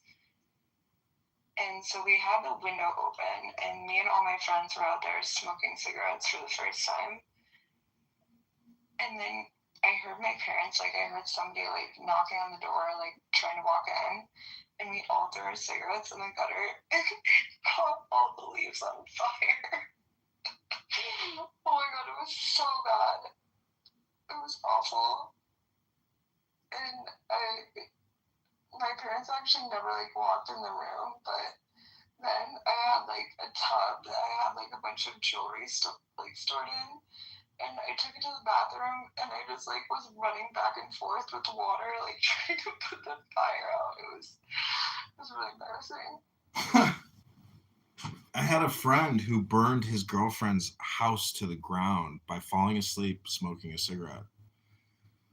Wait, are you serious? Yeah, he burned the whole house. This is what he claimed, burned the place down intentionally. He's like, no, man. I'm like, wow. I'm like, you know, even to this day, I'm still suspicious, you know, that he didn't just burn the fucking house down. That sounds odd. I mean, okay, so this is also, like, another weird thing that's happened. And this happened just 6 days ago. So I'm, like, extremely OCD, and, like, everything has to be super clean.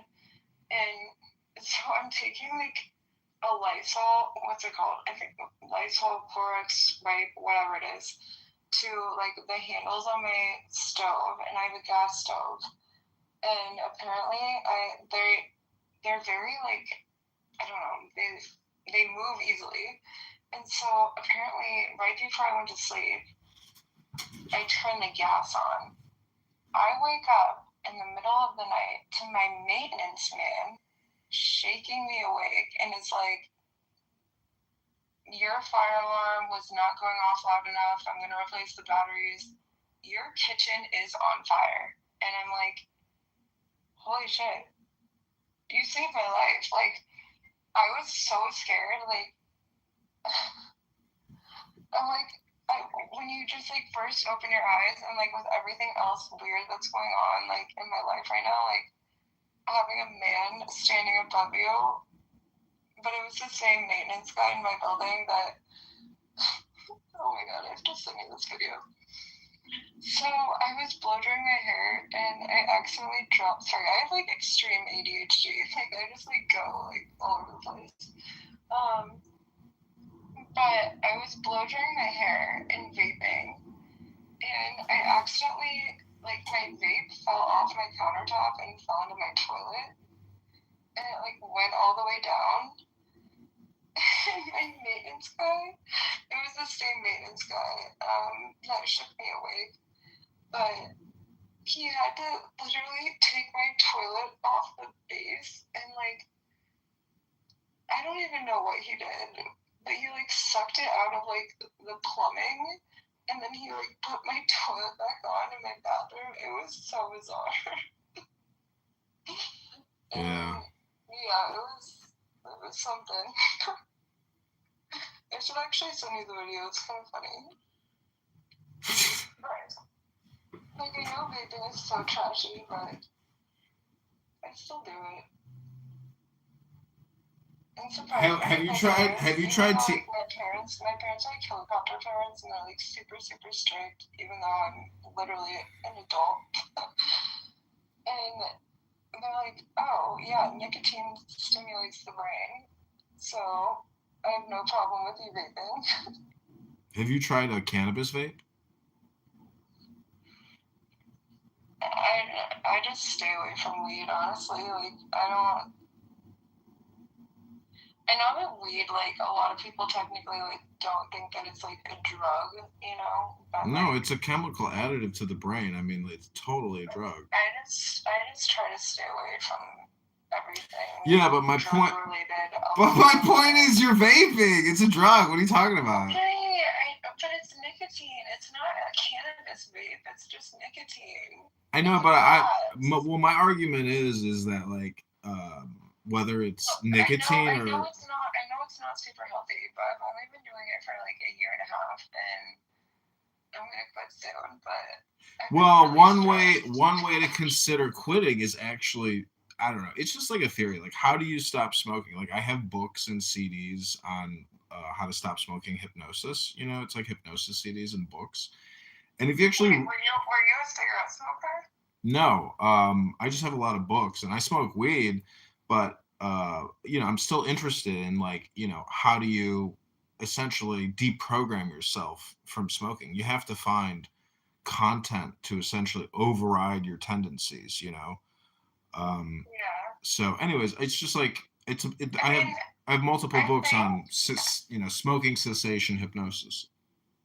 I think it's almost with vaping. It's like a hand to mouth like fixation, and they in the city of Chicago, they removed which I do think is good. They removed the sale of every single, like, you can't buy a vape anymore, basically.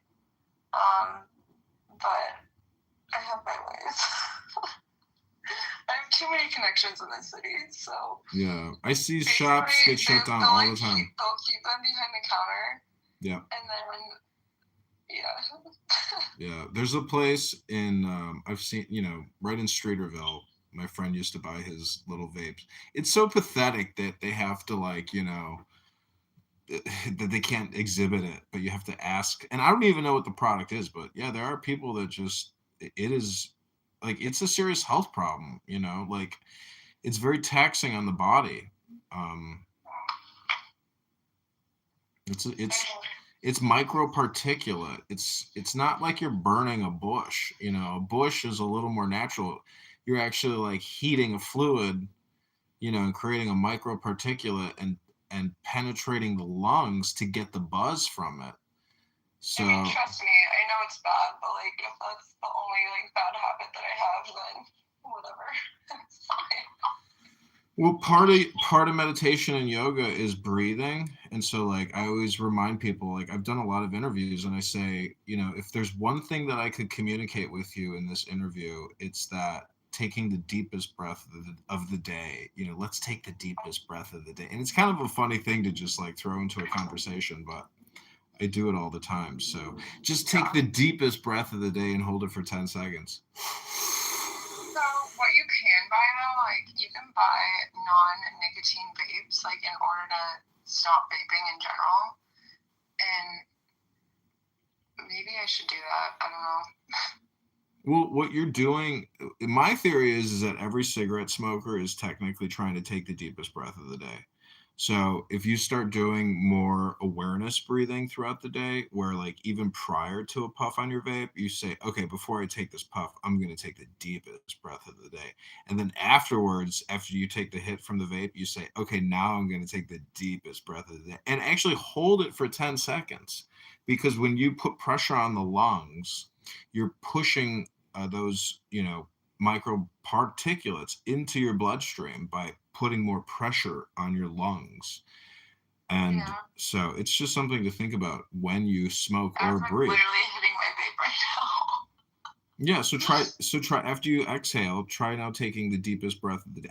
I've created videos on what's called diaphragmatic breathing using I've done meditation. I'm familiar with, like, breathing, like, through your diaphragm and everything like that. Like, but I've created videos on on diaphragmatic breathing plus cannabis, because do you know they used to treat you know, if you, what's it called when you have shortness of breath? I mean, I don't know, shortness of breath. No, what do people take the inhalers for? Asthma. If you have asthma, do you know they used to treat that with tobacco, because tobacco flares open your capillaries on your lung and allows you to take in more I had asthma when I was growing up, but then I started running like 5 miles a day every single day, and I got over it. Anyways, it's just something I read in the news the other day. I was like, oh wow, they used to make people smoke a cigarette if they were having an asthma attack. Well, I think this is interesting, but one of my friends was climbing Mount Everest, and he said that there was a woman that was, like, so far ahead of him and was just, like, literally running, like, going straight up the mountain, like, and she was elderly, and he asked his guide, he's like, wait, what's going on? And he was like, oh, I know her. She's done this multiple times. But she's smart way, like when you're at like a higher altitude, you're essentially like able to cope more with the higher altitude because obviously there's less oxygen there. And your lungs are already used to like the lesser amount of oxygen. And so then you can go to higher elevations more easily. I don't know, random, but interesting though at the same time. Wait, your friend actually climbed Mount Everest? Yeah. Holy shit. I've met some interesting people, trust me. It's a very exclusive club. Yeah, I mean, sometimes I wish that I could just like move to a farm and like, so one of my other friends, I'm not gonna say her name, but she was engaged to Brad Garlinghouse, who helps manage like all the, holy shit, 1 second, I have to, Gloria Allred is scheduling another meeting with me, oh my god. But so my friend was engaged to Brad Garlinghouse. Now I feel like I'm buzzing because I like didn't hit my mute for a while. My friend was engaged to Brad Garlinghouse for a while, and I mean he owns Ripple and XRP and all of that, and he basically helps regulate like cryptocurrency for the government. And my friend was just so sick of being around all these people. She just bought a log cabin in the middle of nowhere in Arkansas in the mountains and was like, I'm done with all of you. And just like went off the grid. But I'm like, as much as like I know I'm a very, very strong person, I'm very strong-willed, and like I can be stubborn, I can be like manipulative, I always get whatever I want, I feel like, and maybe she just like, I feel like she's very similar to me, but like I think she just kind of crashed and burned, and like sometimes I'm like, I wish I didn't meet all these people and like get a part of the scene essentially, but at the end of the day I'm kind of grateful for it as well. Well, some people got buyer's remorse, you know. I don't know. Like, it was crazy. I mean, it's like, for example, first time I ever met Brad Garlinghouse, it was like 8 years ago at my friend's place in Chicago. She had just started dating him, and it was her housewarming party in her condo. And I walk in, and there's signs everywhere. Drop your phone here. No recording, no photos. Under investigation by the SEC. And I'm like, what the fuck? So, like, it was just weird. And then she went to Paris one time, like, this was like 5 years ago. She went to Paris and she calls me at like 1 o'clock in the morning, and she's like, oh my god, I left my door unlocked, can you go check on my house? And it was a house that they had previously like lived in together, but he like essentially like gave it to her, and this was right after she ended the engagement because he's a total weirdo. And I'm like I keep my circle very close and very small. And so when someone like asks me to do something, even if it's in the middle of the night, I'm gonna go do it. So I dress in all black, I put a hat on, like I pull my hair back so like no one can see who I am. And this is like a very high profile house in downtown Chicago. And I get an Uber and I like kind of brief him on the situation. We pull up and there's just like big black SUVs like lining the street, and I go throughout, like I take the Uber and like get a flashlight, and then because I didn't have a flashlight. And then I'm like walking through her house with a flashlight, and she's like, can you check for cameras? Like, can you like see who's there and like all this other stuff? And like, I mean, to the average person, this would sound like extreme paranoia, but like when you're like in this deep, it's not paranoia anymore. Like, it's ridiculous. And I mean, I don't even know how Brad Garlinghouse is like working for the government right now. I don't even know how he's worth $12 billion. Like, he created a smear campaign against the Miami mayor because he thought that my friend was hooking up with the Miami mayor, which I don't even know who the mayor was at that time. That never happened at all.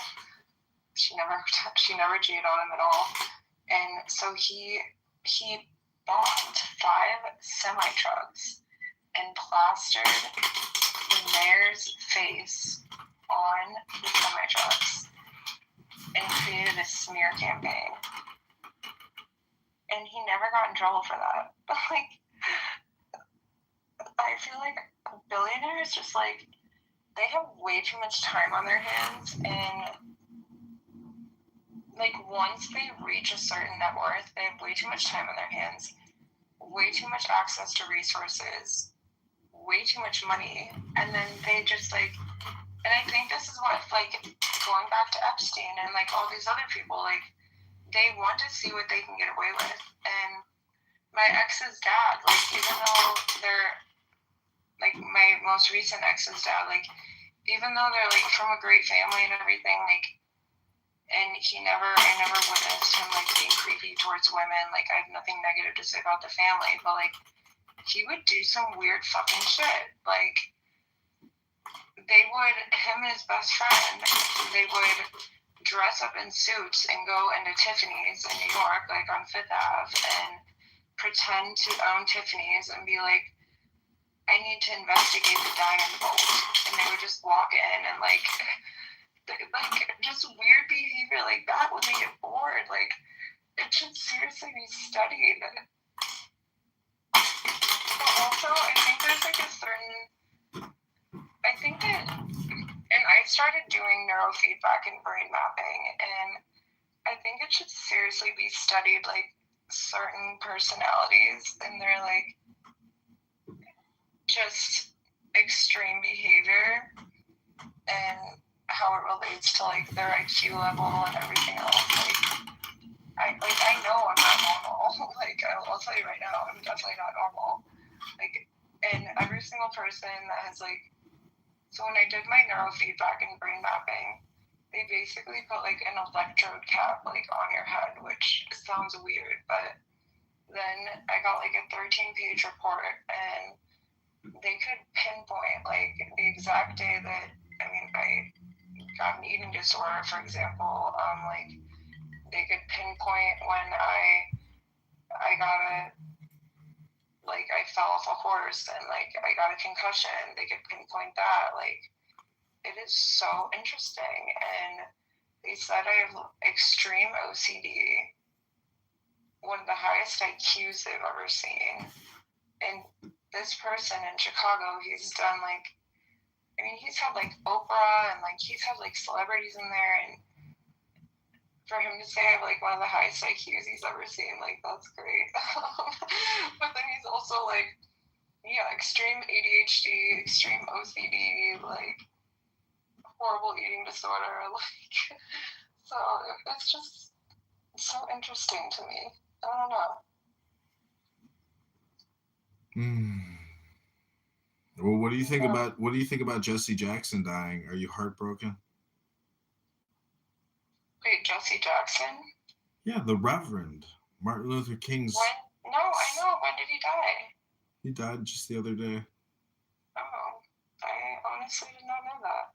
It's news to me. Yeah, he wanted to get a national, honor at like the Capitol, like he was MLK or something like that. But Speaker Johnson's like, no, dog, no way, not gonna happen. Yeah, I mean, it's all just fucking clickbait, I'm pretty indifferent about it. It's all just clickbait. That's all it really is. But I That's met. all the media is. Literally every single like Newsmax, CNN, like Fox. It is all clickbait. Like, oh my god.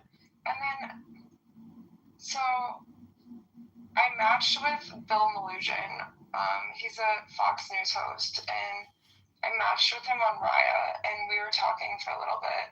And then, ironically, the person who I told you climbed Mount Everest, he used to date Bill's ex-girlfriend. And then I was worse, but it is weird. And so Bill is on a call with, I'm trying to remember if it was Dana Farino or it was Martha McCallum. And so he's on a phone call with her, and they're just like talking about like macho, like I'm like, there are literally people in the government that were eating babies, and you're just gonna like, you're gonna downplay the media so much that you just want to talk about like a monkey who had like a stuffed animal that he liked. Like, what the fuck? I don't know. I mean, I just like I can't anymore.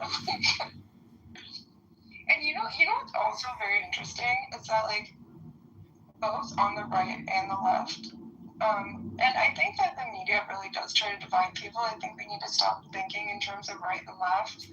I think we need to start thinking in terms of up and down, like political elitists versus normal people, and how normal people can have like a better life. And so, where was I going with this? I don't know. Sorry, I'm so tired. it sounds like you're running for the mayor of Chicago. No, but it's like, it's not, it really needs to stop being, there's so many issues that like need to stop being pushed, like, and the media, what they try to do in the government is that they want to corral us all into two different areas, right versus left, and that's not how it should be. Like there's several democratic policies that I believe in. Like I'm usually like very far right in terms of policies, but like even the fact that I have to say that and make that differentiation between right and left, like why don't we just like call policy what policy is and just get rid of the right versus the left? And but you can't. That's nature. It's opposites. Right and left is what there is. It's just natural. I know, and like I said earlier, I don't think independence had a chance since 1970. I don't even remember the person's You name. can't run as an okay. So there's an alderman running for Chuy Garcia's congressional seat. And I'm going to challenge his petitions because there is no fucking way this guy can get 25,000 signatures as an independent within the time span that he has. It's impossible. So there's going to be widespread fraud. And, you know, I'm going to challenge him. Super PAC will literally fund both parties. Like, they just try to create chaos. Like, and it's the same way that they do the Diddy thing and then the e-files. Like, and then Venezuela and ICE and like they are and then Iran, like so wait, if seriously just trying to stir up chaos. If you were gonna run for mayor, you would file as a Republican? Yeah. Because the other option is libertarian. No, I mean that just wouldn't work. So I would whatever office, and I seriously will become president one day. And like I say, I put my mind to every single thing that I do and I go 100% in, and I'll be president one day. I know I will. And so I would run on the Republican ticket, and then I would essentially start challenging the status quo and put in more moderate policies and just destroy the system. So like I can play the game. Like it's a game, right? Like everything in life is a game. And I would run as a Republican because a lot of people don't know that I've been like challenging the game. They just see me as like, oh, some socialite that's like been around Mar-a-Lago like all the time. Like, no. I take notes on everything.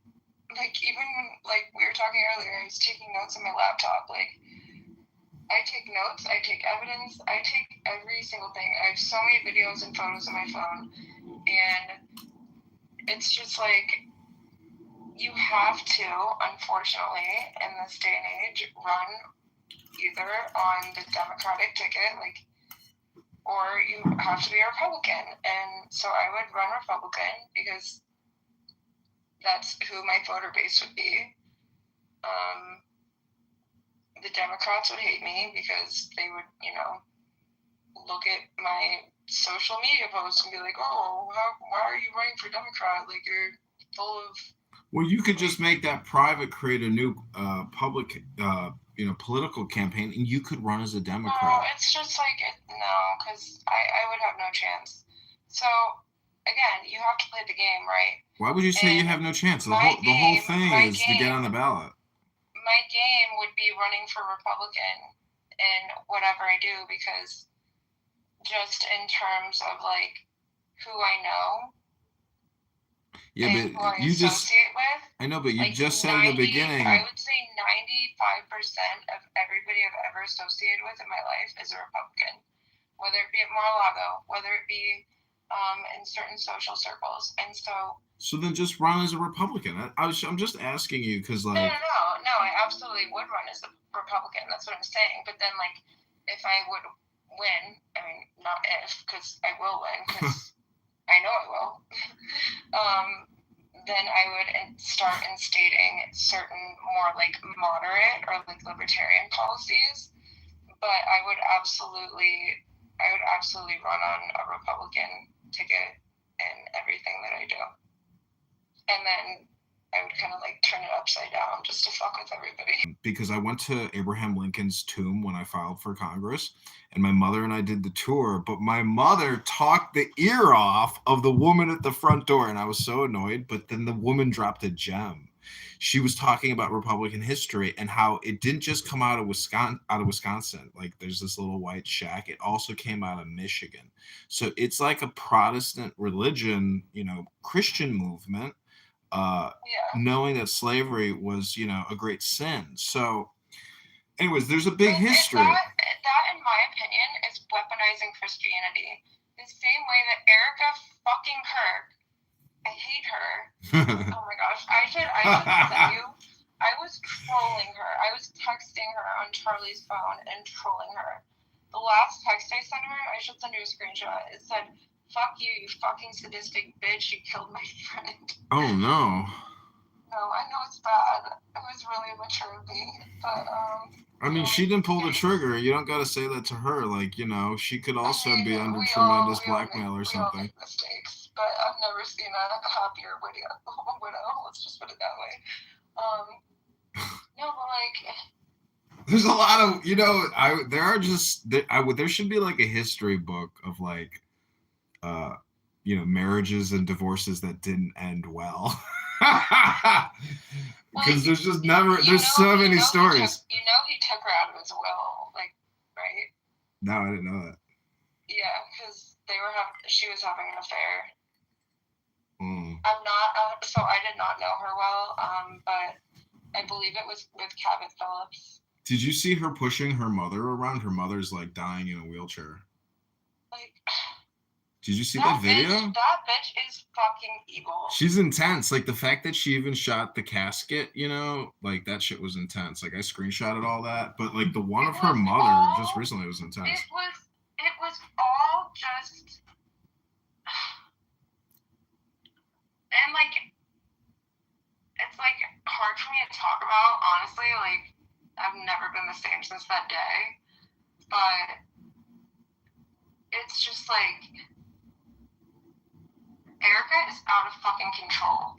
Like, okay, so first of all, at the memorial, like, I was supposed to go to the memorial with one of my friends, my friend Kurt, who founded Vital Proteins.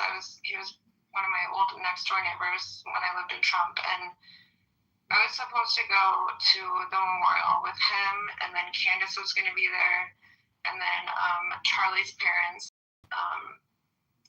and his sister, and Kurt's son grew up with Charlie. They were very close.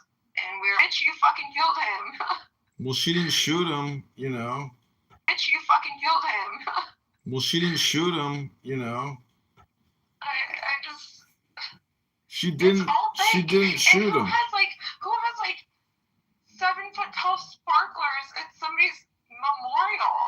And then the only real person there was Carlson. And he just met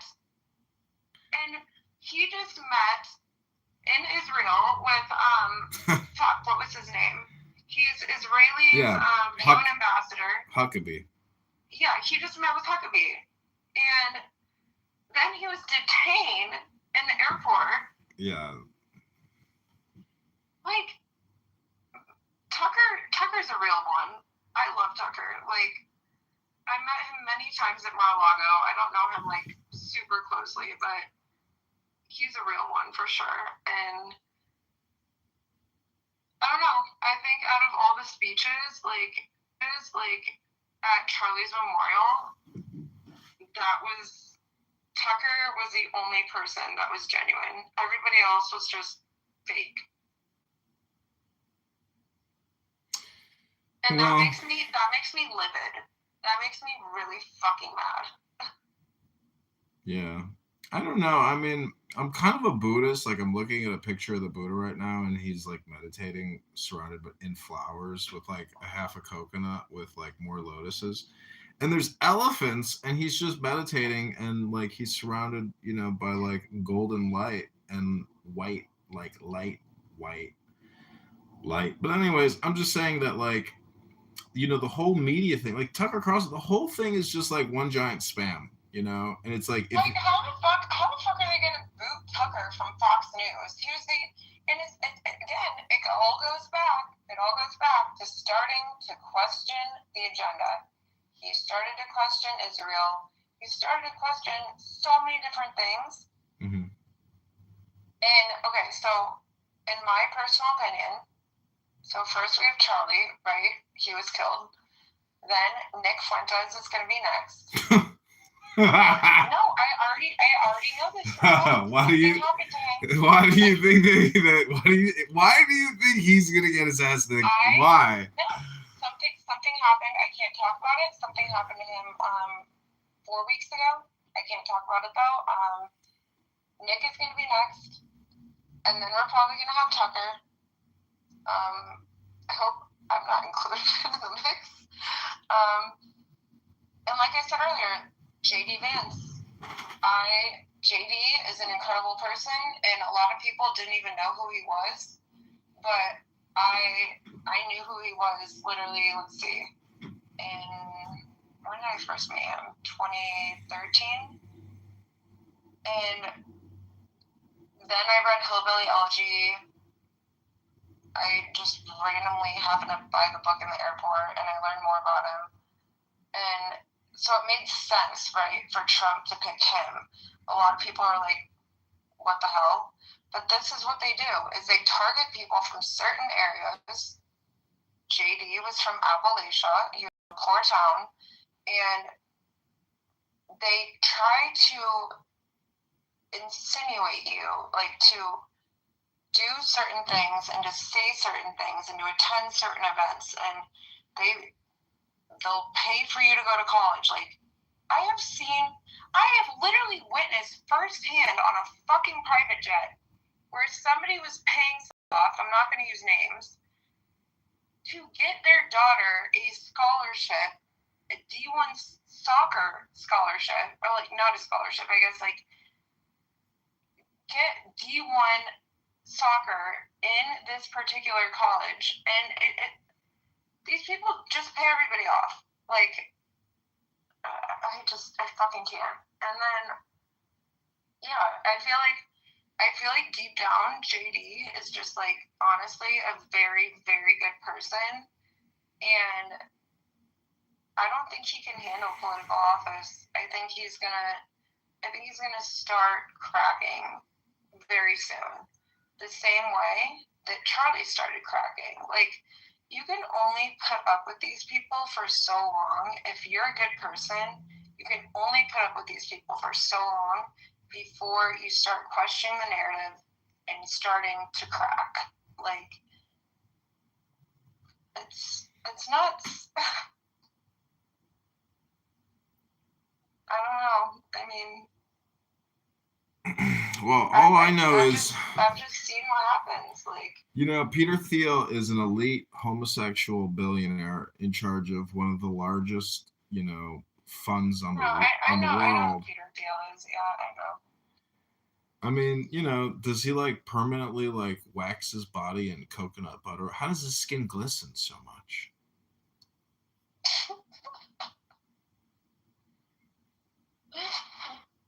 I mean, I haven't looked up any recent photos of him, but like, is it glistening? There's like a photo of him. His skin is so oily. It's like so. Wait, hold on. I'm looking. I don't know what he does to his skin, but it like looks very strange.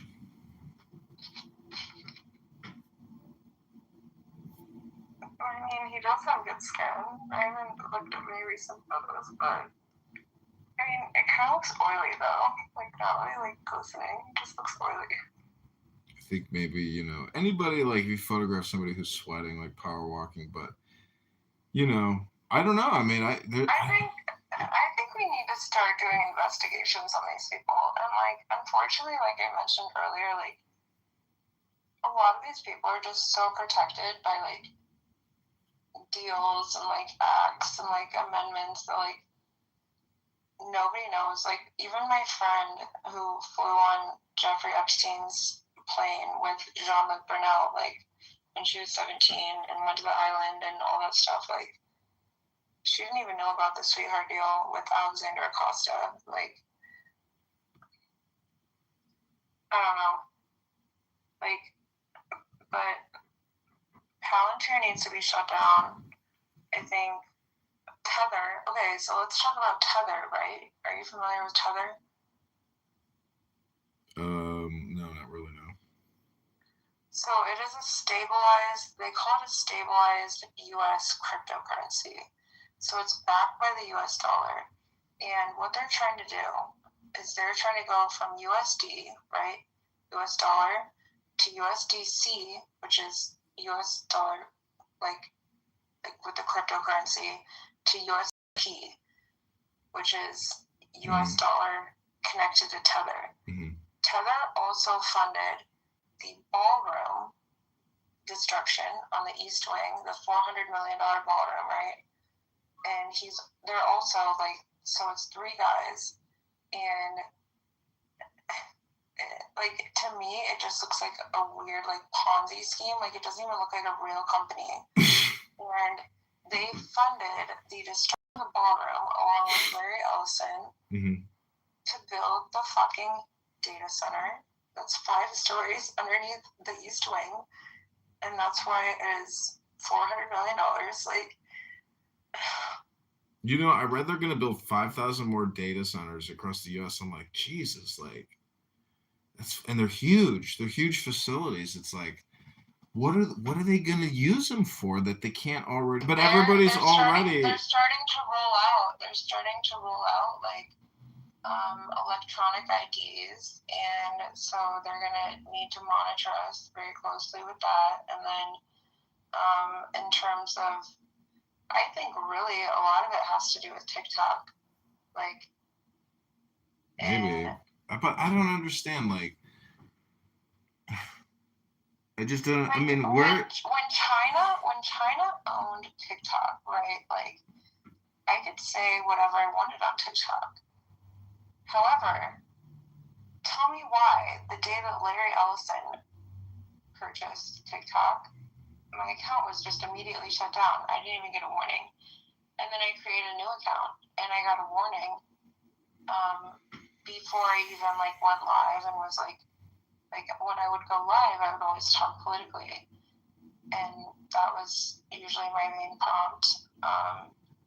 And so the day that I got a new account, or my old account was shut down, then I got a warning before I even go live, like before I even have any activity on this account. I haven't even posted anything. Like commented on anything, like stop monitoring me. Well, a lot of this stuff is just like automated spam. Like I have accounts that go down all the time, and I have to, recertify with a telephone number, and then they still delete the account. Like it's like whack-a-mole. But I have so many accounts that even if I lose one, it's like I don't give a fuck. I just have so many accounts, but a lot of. I mean, I honestly don't like. I'm not trying to be an influencer, right? Like I'm in tech, like I don't care, but. Well, I'm a shit poster. I shit post probably like more than anybody that I know of in Chicago. Like I just like to have a platform,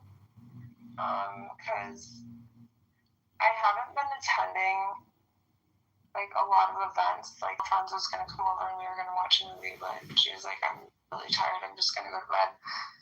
And I'm like chronically I'm scared to go to large scale functions because, I mean, for example, and right now, so my parents took my dog, and like this was when like everything weird is like going on with my phone, and like Apple was like, go to the police. Okay, what the fuck are the police gonna do with my phone? But I can't get a new phone every 2 weeks. Like that's insane behavior. And then I'm out walking my dog, and I'm taking the dog park, which is like in Lakeshore East, and somebody jumps in front of me and starts taking a bunch of photos of me. Like, I don't feel safe. Like, especially not having a gun. Like, I don't feel safe.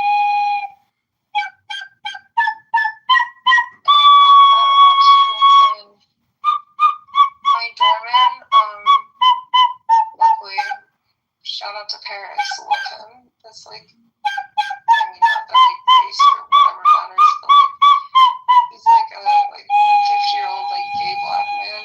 I love him to death.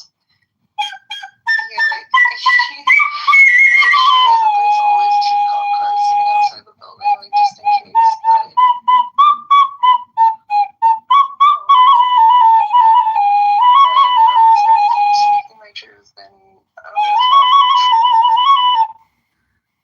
Well, I have a magic flute here. I was just playing it. Do you want to hear a song? I'll dedicate it to you. You what? I have a flute here. Wait, my mom used to play the flute, and I was messing around with like her old like vintage flute, like maybe a few months ago. You have it at home? No, I don't have it here. It's at my parents' house. Oh. It's a fun flute. It's beautiful. I mean, it's handcrafted. I don't know what country it's from, but... Play a song.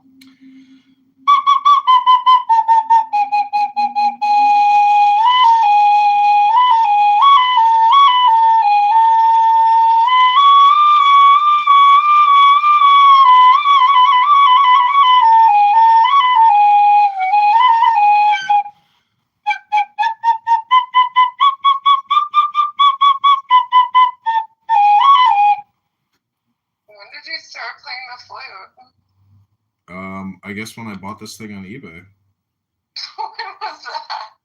I don't know, probably 5 years ago. Oh my god. My family is so musical. Like, so my parents made me start taking piano lessons when I was 4 years old. And maybe this is where I get like the extremism where like everything I do, and my parents told me over and over again, you will not do or like commit to something if you're not going to be number one. And I mean, that goes back to horses, like, it goes back to basically everything I've ever done. Horses, golf, like,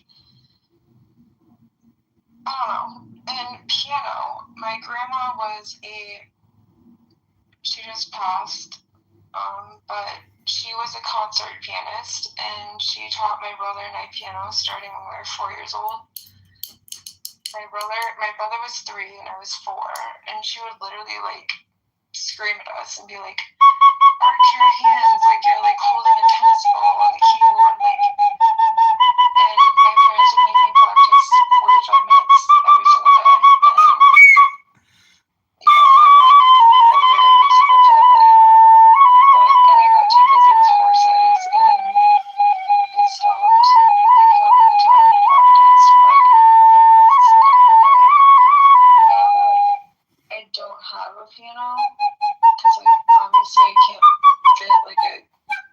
$80,000 in my apartment. I have a 1-bedroom apartment, but I miss it. I don't know.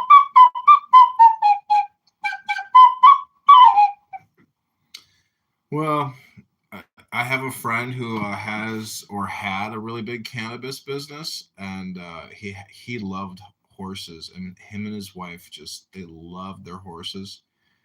They spent so much time and money, and they just really enjoyed that horse lifestyle, driving up to the canyon in not what's next to Redondo Beach?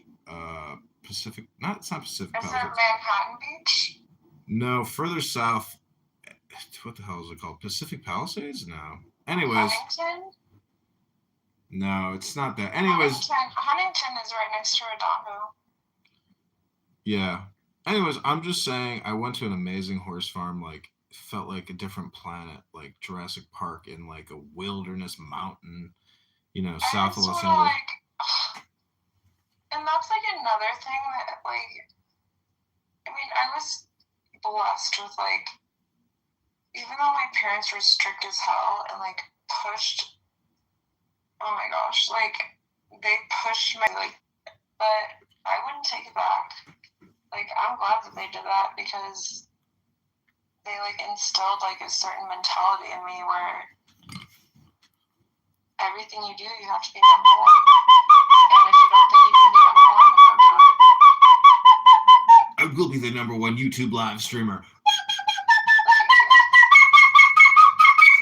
And that goes for everything when it comes to sports, when it comes to work, when it comes to education, when it comes to like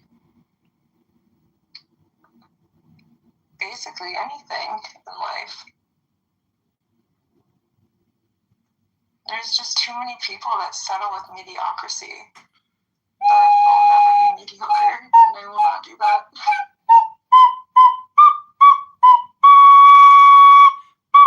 So one of my friends is coming to visit from Michigan tomorrow, so I'm gonna spend the weekend with her, and then she's leaving Monday afternoon. But I feel bad, like I haven't even really planned anything yet. I should probably like at least make some like dinner reservations or something. What are you doing? Probably creating AI videos. I mean, Oh my god. Dude, what are some like prompts that I should put in? Give me like 3. Give me one good prompt. What should I put in? Or give me 3 actually. I'll do it right now. Prompts for AI? Yeah, for my sitcom. I mean, like I said earlier, I'm not gonna push that for you because I think it's a bad idea. Especially like if you're running on Republican policies, like, and in the 16th congressional district, there's a lot of older people there, right? There's like a lot of farmers. There's like people that don't want to see fucking AI videos. Like, Well, it's too late. I just cast what you just said into a video. stop.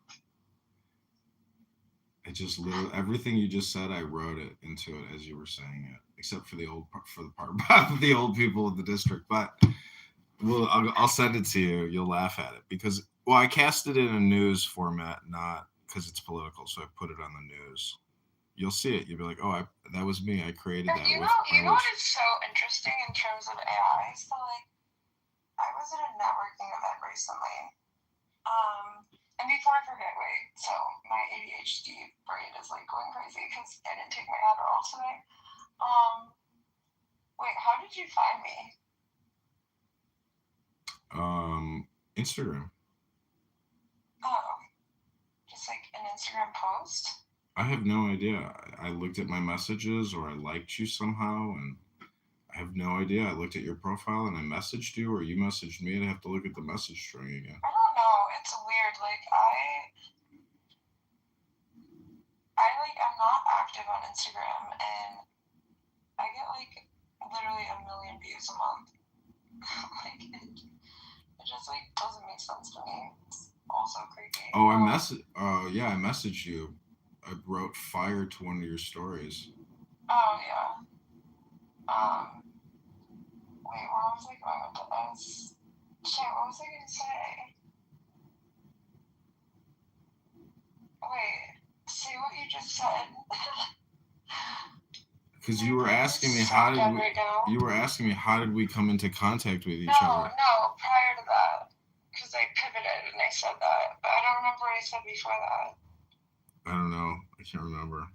You were talking about AI, I think.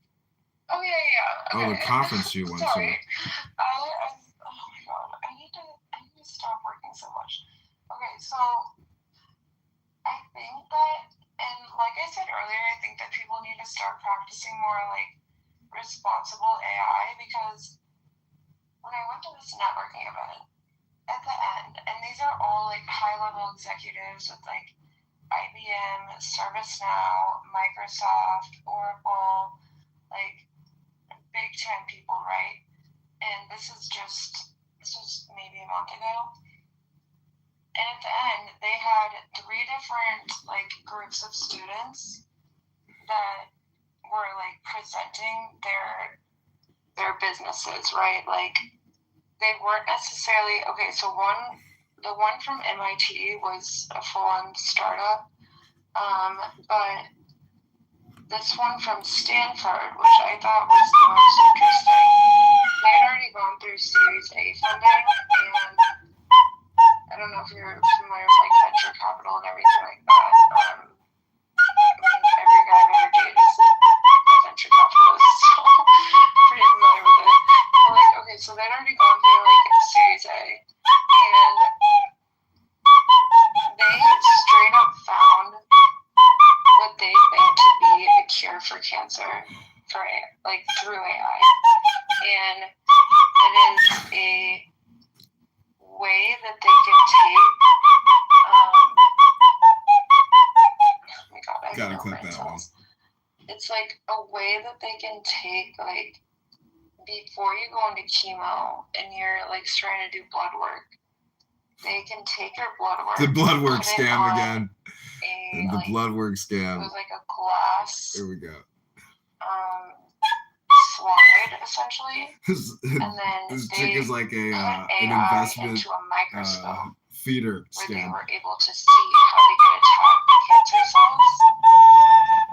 But at this point in time, like obviously this is huge, right? Like these people She are puts very out thirst smart. traps on Instagram. And so And then I there fired were it, and then students from somehow she Stanford, messaged me back.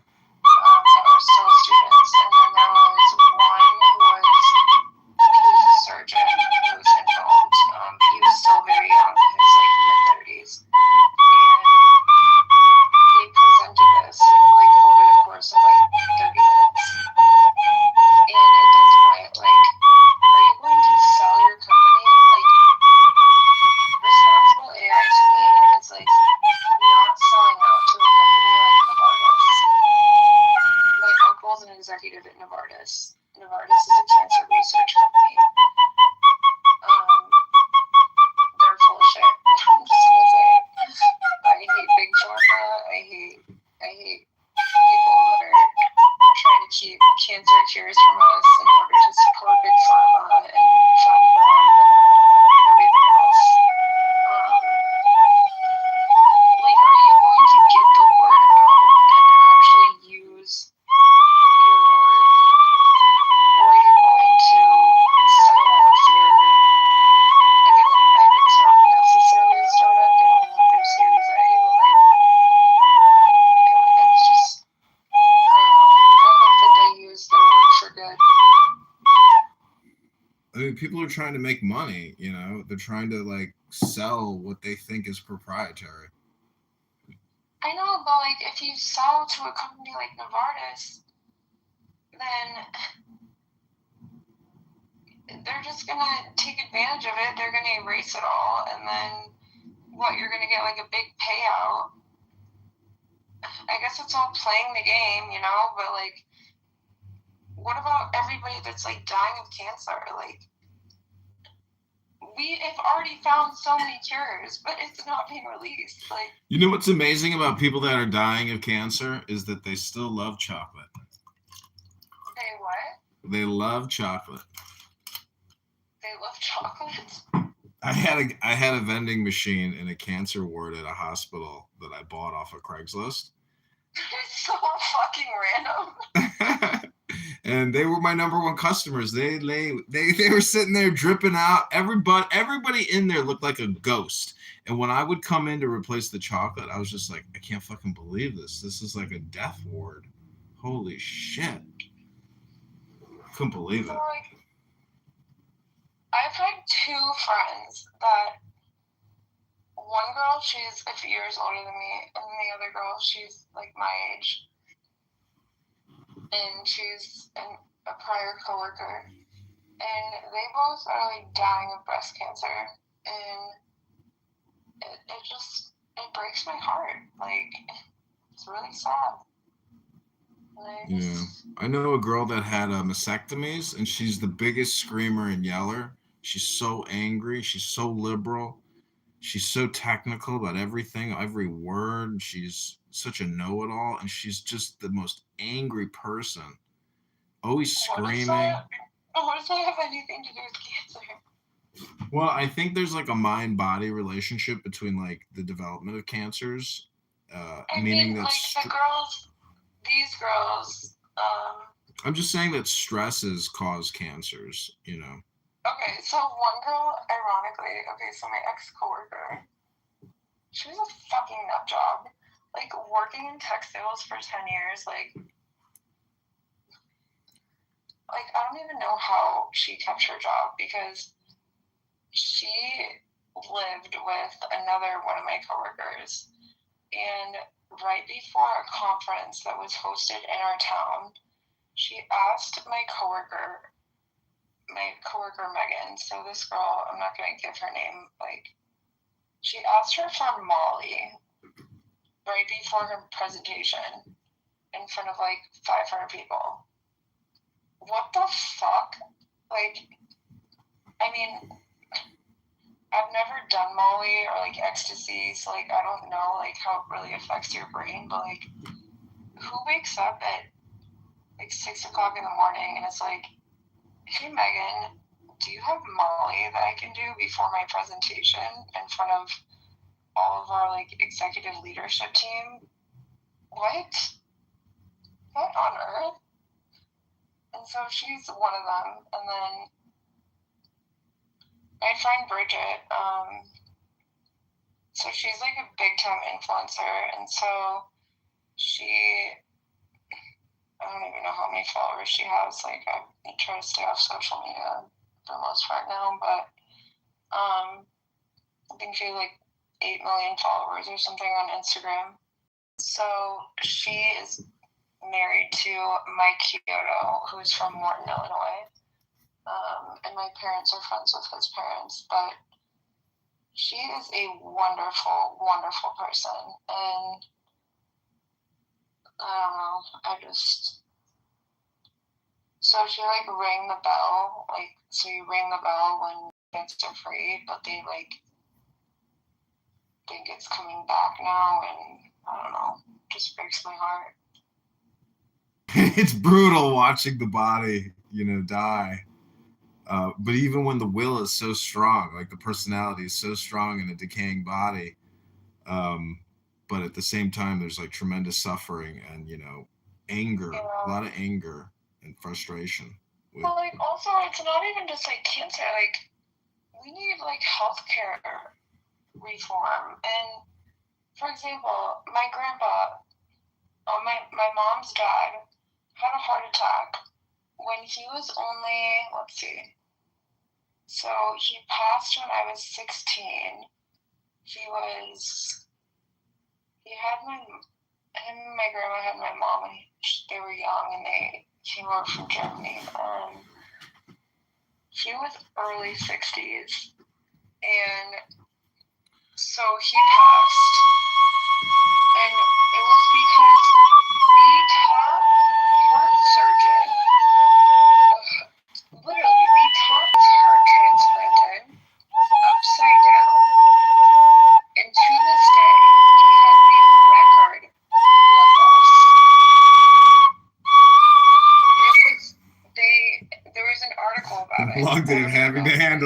people's energy all day. I try to stay away from that, but somebody told me. They said it was like a bathtub full of blood because they put his heart in upside down. Like, are you fucking stupid? They put his heart in upside down. What the fuck? Even my brother. How's that even possible? Surgeons just go days and days and days without sleep, do a shit ton of cocaine, and like don't even know what they're doing in certain periods of time. Like, how the fuck are you the #1 heart transplant surgeon? And you're gonna put the heart in upside down. Somebody said they started a horse breeding farm 124 years ago. Like, so Oh my God. Northwestern, and he's not in medicine at all. Like, that's just like what rich people do, is they get on boards for certain hospitals, like Oh that way man. in case they ever need health care. Arabian horses. Arabian horses fucking. Oh shit. He tried to start a lawsuit against my grandpa's surgeon. Like, I haven't even looked into it again. I don't even know if the surgeon's still working there, but like, it's fucking crazy. Like, that is malpractice. And I mean, my grandma could have got like a huge settlement. Like, I love my grandma so much. Like, she could have gotten like a huge settlement. She could have sued them like for everything they're worth for like killing her husband. But she's like, no amount of money will fix what emotional toll this has done, and I don't want any of their dirty money. And like, that's how I feel kind of like about my case as well, is like, that's how I'm like, no amount of money will like fix it.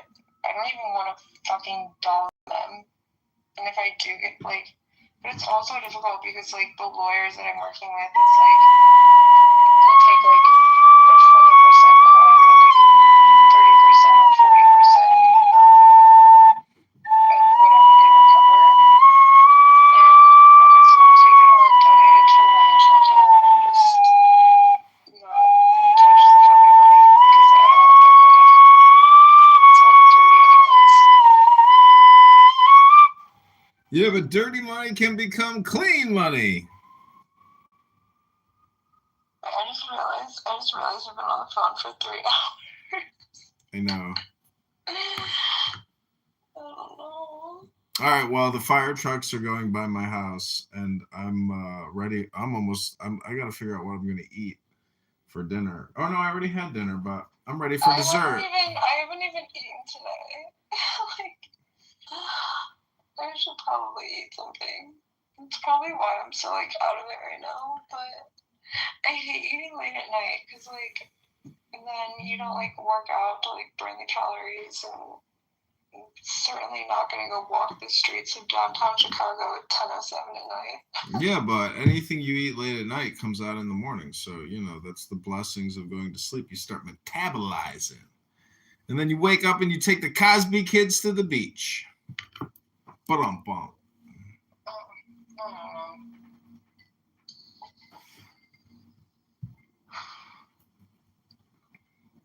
I need to find a phone charger. You need to find a what? I'm plugging in my phone charger. Oh, my other phone actually just died.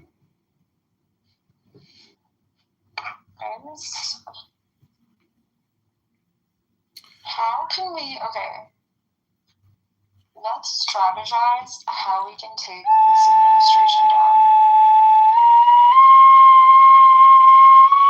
I want Cam Botany out of office. I want Cash Patel out of office. I want Kyle Zamponi out of office. I mean, you might not agree with this, but I want Donald Trump out of office. We also need to, like, She wants Donald Trump out of office. Term limits earlier, right? Like, why the fuck is everybody running our country? Why are they in the 80s? Like, you are senile, sir. Go to your nursing home. Like, well, do you think you're living in the 80s? because like like how much you have to always. Do you know what projection is? What do you mean living in the 80s? No, I'm saying that they're 80 years old. Oh, I thought you meant the 1980s. Are you high? I mean, it's fine if you are. Like, I don't give a fuck. Yeah, I've been smoking weed. No, like, they're literally all in their fucking 80s. Like, Biden was horrible. I think a lot of Biden's speeches were completely AI, to be honest. I noticed in one AI, like, interview, the American flag was, like, kind of, like, I don't know, glitching and, like, moving back and forth. Like, I study things so closely. And so, first of all, Biden was a mess. Trump, in my personal opinion, is, since he got involved with Israel, is a mess. And they're all old as shit. Yeah, but this is the succession of the generations. This is how politics and succession of command goes down in the government. Obama was the youngest president. And, I mean, I know you have to be 35 to run for president, but, like, so if there is a age restraint on how old you have to be to run for president, so Congress is 25, right? And then to run for presidency is 35. Why the fuck don't we have age limits? Like, cap it at least, like, 65 or 70. Like, you have no business running the country. And here, I'm gonna send you a photo of Trump without his fucking makeup on. He looks like shit. And this is an old photo of me, and he looks horrible. I caught him walking off the golf course at Mar-a-Lago, and we were speaking. Also, he is a creep, like. And once I started hanging out there, like, he just would always be like, put her on stage. Oh, and then, let's talk about Benny Johnson. Do you know who Benny Johnson is? Yeah, I've seen his X account, but I don't really know who he is. He fucking created a false narrative. Took a photo of me. It was, okay, so it was Ron DeSantis in the middle. It was Casey on the left, which is Ron DeSantis' wife, and I was on the right. He cropped out Casey, basically posted it on his X account. It got 23 million views. It went viral, and they said that I was his prostitute when Casey was going through chemo. That is sick behavior. That is sick. You were a chemo prostitute. And then we had to have, like, it's the lowest form of high-end prostitutes, is those who have to service the chemo patients. My family, who does that? You are not a conservative news reporter. If you are literally going to take a photo like that, crop it, and then say that I'm a prostitute?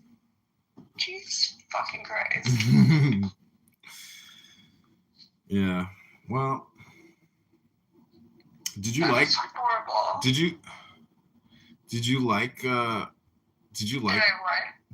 Mar-a-Lago? Because my dad's been there, and he had some funny stories about the place.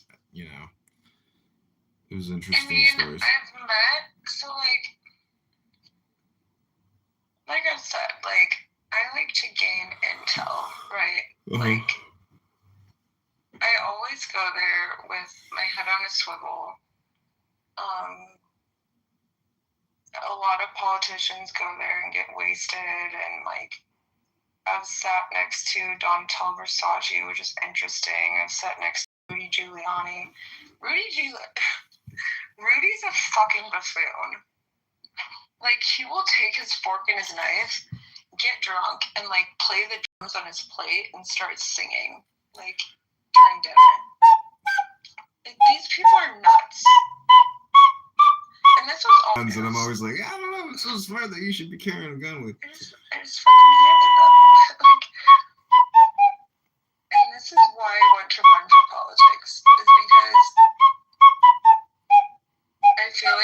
have a certain in at this point, and this is. I also I just scrolled through a photo of me and George W. But I feel like I have a certain in at this point, right? So like, I'll play the game as long as I have to play the game. But once I actually get in and get in office, I'm gonna fucking burn it to the ground. All of it.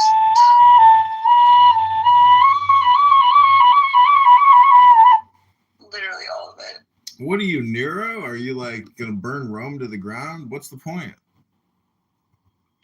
What do you mean? Wait, okay, so hold on, I'm sending you the photo I was looking for. Look, and so this was before, when was this? Oh, this was 4 years ago before I got like Botox and like, I mean, I'll be honest, I get like Botox and fillers and everything else. But this was prior to that, and this is me and my friend at Wine, Women, and Shoes at Mar-a-Lago. And look how fucking old he looks. I just sent it to you. Well, Do you see this? Like, Donnie, where's your fucking makeup, bro? he looks fine there. What are you talking about? He's got all his teeth. That's more than I can say for some people I know. I know, but like, he looks drastically different, like, all the time. And then people will look at, like for example... All right, we're going to hard out of this podcast. Completely different. It's weird. Like, I feel like he looks different every time I see him. Like, oh, here's me and the My Pillow guy. This is my Andy Warhol night. A completely unsolicited phone call. I'll call you. Don't call me. That's the name of this podcast tonight. I'll call you. Don't call me. Somebody's fire alarm is going off on my floor right now. It's driving me insane. Oh my God, that sucks. Dude, that's cool. You know, I bought the Pillow Guy pillows and I couldn't believe it, but they were like 1/4 the size of a pillow. And I felt like, oh my God, I got scammed by the Pillow Guy. Wait, this is the event where they took a photo of me and Ron and Casey, and yeah, then I was the prostitute. Wow. Wait, do you hear this? Yeah, that's crazy. That fire alarm is so loud. Maybe you got a fire in your building. Fuck. No, then. Is it the hall? Is it in the hallway? Also, why did my fire alarm not go off? Is it the hallway or is it somebody's unit? It's not the hallway. It's like intermittent. But like that's what happened to my fire alarm, and that's why it didn't wake up. Like when my kitchen was on fire. The fuck? Oh wait, this is the video. Wait, it's still going on. Maybe I should look into this. Wait, but watch this video. This is horrible. Oh my God. Is there a fire? Like, for real?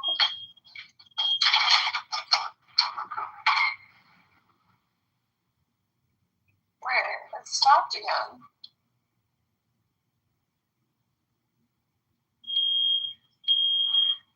Oh my gosh. Fire. Let me check on them.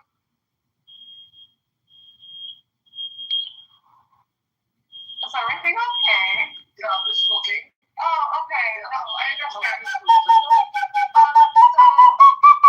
crazy, but I was cleaning the other night, and, like, I turned the gas on, and I woke up in the middle of the night, and the maintenance guy, who was, like, literally over me, and, wait, is that one?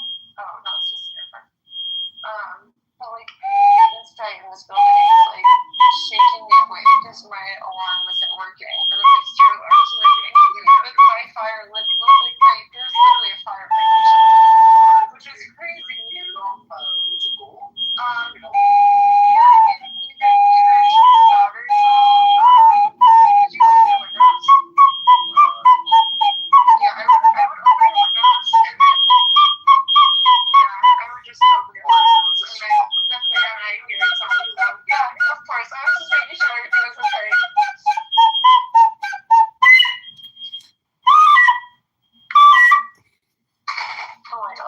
Wow. Why doesn't he like? Why did he like not take precautions not to trigger it? I don't fucking know. He's like, so there's like a lot of, I guess you could say like foreign people in my building. Yeah, I mean, I walked in like. Well, that's a hardwired smoke detector, right? Like that's part of the building's construction. Yeah, like, yeah. he can't do shit about it. But that's like the annoying shit, you know? Like these standards I'm and codes I'm now. gonna straight up, if this keeps going on, I'm gonna be like, take the fucking batteries out. No, he can't. It's hardwired. If it's a new building, right? Yeah. Yeah, it's probably hardwired. Like you can't take batteries out of that shit. Like he's got to live with it, which is crazy. Why does he live 2 doors down from me? Because he wants you to come over and enjoy his chicken curry. You got to eat it with the naan, with the butter naan. In my fire alarm literally did not even wake me up because it was like so quiet and like intermittent. Like what the fuck? You got to come over and try the chicken naan with the butter garlic. It's so I good. asked him what he's cooking. I don't like. I'm always like super social in my building and like always make like a lot of friends usually in my building. I don't know. I just always do. I had some amazing. It's good to know like your neighbors, but I don't know a single person on my floor. I didn't even ask him his name. Now I feel bad. Oh, he was like, "Oh, are you the fire department? You are the most beautiful fire department woman I've ever seen." Wait, hold on. I think it went off. Fuck. Maybe he knows Deepak Chopra, and Deepak Chopra knows Jeffrey Epstein. Oh my god. He didn't even know how to contact the maintenance department. Like, there's like a lot of like, I guess like rich tech people that like work in the loop in my building. Mm. Oh my god, it went off. Thank God.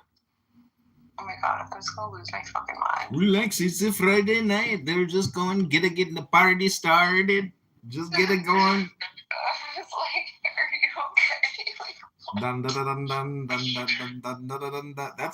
That's his mating call. That's how he sends out the message to all the women on the floor. I just like that's his mating call. Chicken muckney is ready, ladies. Come on over for some yoga and some muckney.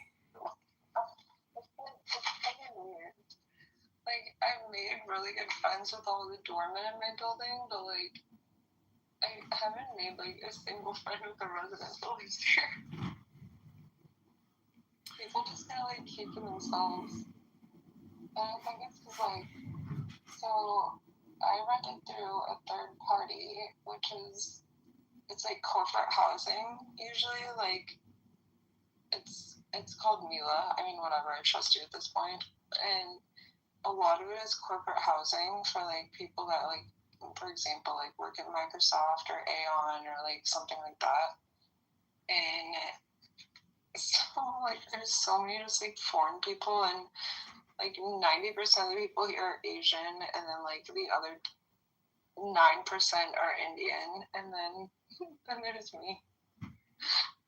Well, you're a racist and bougie. Touche, bouche. Come do the yoga with the chicken curry. Get some naan on the way out. There's also some like namaste. Come to namaste. Oh my god. All right, well, I'm gonna go in my kitchen and make myself something to eat, I believe. But I hope you don't set off your fire alarm. I won't. I don't have that problem. I don't have that problem in my house, as far as I know. But I bought like 3-year fire alarm CO2 detectors, so I don't have to deal with that shit. Because my building is hardwired too. But even then, you never know. Like a fire moves fast, you know. I don't trust smoke detector. My fucking maintenance guys saved my fucking life. Like, it wasn't a big fire, but like, so I never keep anything out on my counter. Like, I can't stand it because I'm like so OCD. But I did have like a package of pasta like sitting to the left of the burner, and then that caught on fire. and then it caught my paper towel roll on fire. And that could have been really fucking bad. Oh, instantaneous combustion is what they call it. Oh my god, I used to be so scared of that. I literally started researching it when I was like 12. Instantaneous human combustion? Yeah, I went on a rabbit hole when I was literally 12 years old. Like, talk about clickbait. You know, I'm such a fucking weirdo. Like, and that's why I did neurofeedback and like brain mapping is like, do I have autism? But did you? Like, no, you do. My psychiatrist that did the neurofeedback and brain mapping was like, no, you don't have autism. But I swear to God, I have autism.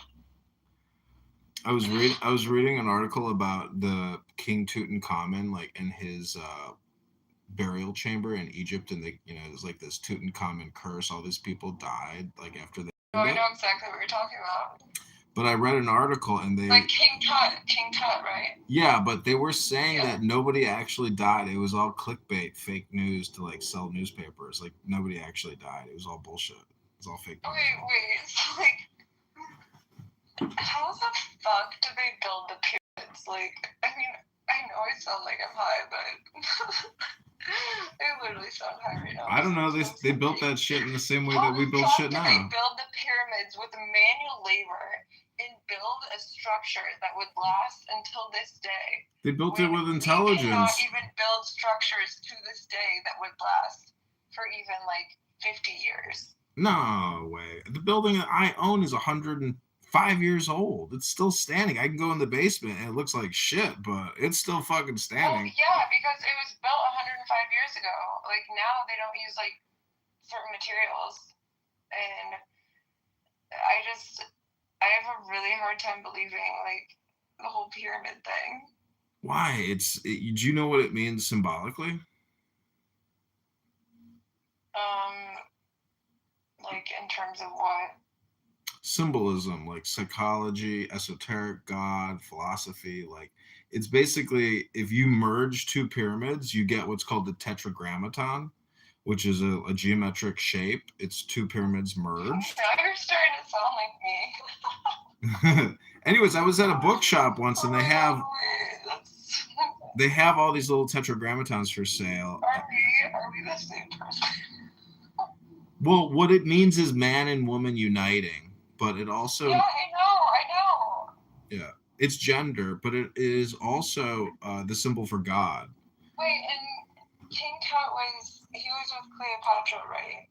No, Cleopatra was with Mark Antony, the Roman. Oh, I forgot. I don't know. King Tut's old school Egypt. He's a real OG pharaoh.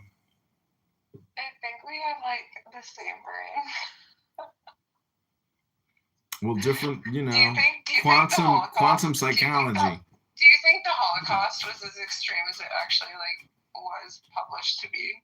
Yeah, because I have books here. I'm looking at one of them right now. It's called Pictorial. Okay, but books. Okay, for example. Okay, when you read a history book, right? No, wait. Let me finish. This is a pictorial history book. It's actually from 1946. They're real photos. It's not AI shit. There's fake AI shit. I've seen fake AI Holocaust photos. I'm not photos. talking about AI, but like when you read a history book and like they say, okay, I'm gonna just ask you questions. Like when you read a history book, who do they say discovered North America? I mean, there's multiple people that got to North America from Europe or Asia. But who? Like every history book I read, it said Christopher Columbus. It was Leif Erikson, the Viking. Yeah. Like it wasn't even fucking Christopher Columbus. And I don't know. Books are fucking bullshit, especially in this day and age, because they're trying to push like transgender ideology and like LGBTQ like against children to make them try try to transition, whatever, more money for big pharma, more money for the hospitals. And then on top of that, obviously, like, we have the media targeting, like, 20-year-old men, like, to do certain things. Like, I feel like everything that I have learned is fake. Everything is fake. Well, war is real. I mean, I'm looking at a real history book with real photos and dates when hundreds and thousands of people died as a result of bombings and attacks. So, I mean, no, like, obviously there was, like, World War II, right? Like, my great-grandma, like, and my grandmother, who lives with my family right now, was there during World War II in Dornstadt, outside of Munich. Like, no, that was real, but, like, I don't know. well, see, it's the publishing industry. The start of the Israeli agenda, where, like, why? You focus too much. You focus too much on Israel.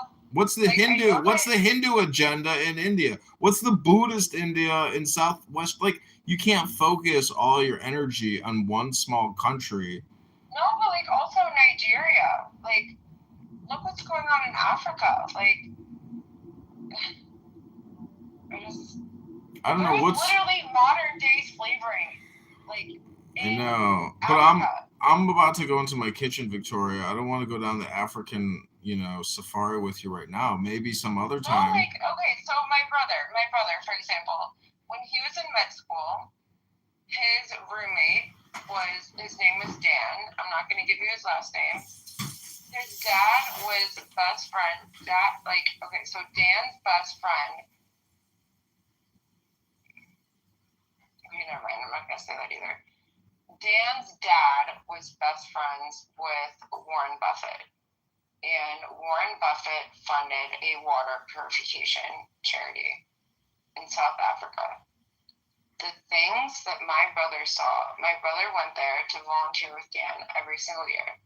The things my brother saw, like, was insane. And yes, they would go on, like, nice safaris and shit like that, like rich people shit. Like, I actually, like, during my brother's third year of med school, I was like, hey, can I go to Nigeria with you this year? And he's like, absolutely not. It's not safe for you. Like, you can't come. But the things that my brother and his roommate, like I said, whose dad was best friends with Warren Buffett, the things that they experienced, it was insane. And there's modern day slave trading going on. I'm not kidding you. Like, and again, my brother is a liberal, like, and he was saying this shit, like. Yeah, well, gay people are generally pretty fucking crazy. I mean, look at all the billionaires. A lot of them are, believe homosexual.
I mean, it's beautiful. I like the pool. The pool is like the coolest pool in the world. No, it's not that. Cabana Club or whatever they call it. Pool, but anyways, so what I'm getting at is that, like, I'm just saying the pool scene at Vegas is what I like. I mean, it's fucking dope. So the story that I'm saying, okay, so they bring their driver there, right? And usually the driver, I'm not going to say the specific suburb, it's a very wealthy suburb, would drive him around in his Maybach. And so they brought the driver there to rent a car and drive them around. I was not there. It was just a guy's trip. The driver ends up, so the driver's also staying in Wind Tower Suites with his own room, and they're paying for it. And he buys one porn video on TV. Okay, first of all, who the fuck watches porn on, like, television? That's weird. It's a big thing in hotels. They make a lot of money off of that. But, like, okay, so he buys one porn video and charges it to the room. And my ex's dad notices it. Does not bring it up to him. 3 months later, like, he had a plan, and 3 months later, he says, hey, I need you to come pick me up. It was 1 o'clock in the morning in downtown Chicago. It was literally, like, I think it was, like, January at this point. So obviously freezing cold, like, literally, like, 0-degree temperature. And he's like, hey, I need you to come pick me up. So his driver comes and picks him up in the Maybach. And he puts in an address. He's like, hey, I need you to take me here. And it was an abandoned strip mall, like, in the middle of nowhere. I don't even remember. I would have to, like, maybe it was Orland Park or something. Like, I'm trying to remember. And so they get to the abandoned strip mall at, like, 1 o'clock in the morning. And my ex's dad says, take off all your clothes and give me your phone and give me the car keys and get the fuck out of my car. You disrespected me 3 months ago. I know you did. And I'll never talk to you again. So he leaves him naked without a phone in an abandoned strip mall parking lot. Like, what? That's crazy. Did he have a gun or something? To this day, nobody knows what happened. He also, like, apparently dinged up, like the front right side of the car when he was driving it one time. But I don't know. Well, great story, Victoria. I mean, nobody. Tell me again in 10 minutes. Wow. And nobody's been in contact with me. Uh-oh. He's stuck at the strip mall. And no, this was 4 years ago. I don't know where he is. I'm being facetious. R.I.P. to the driver. I don't know. Maybe he died and froze to death. Like.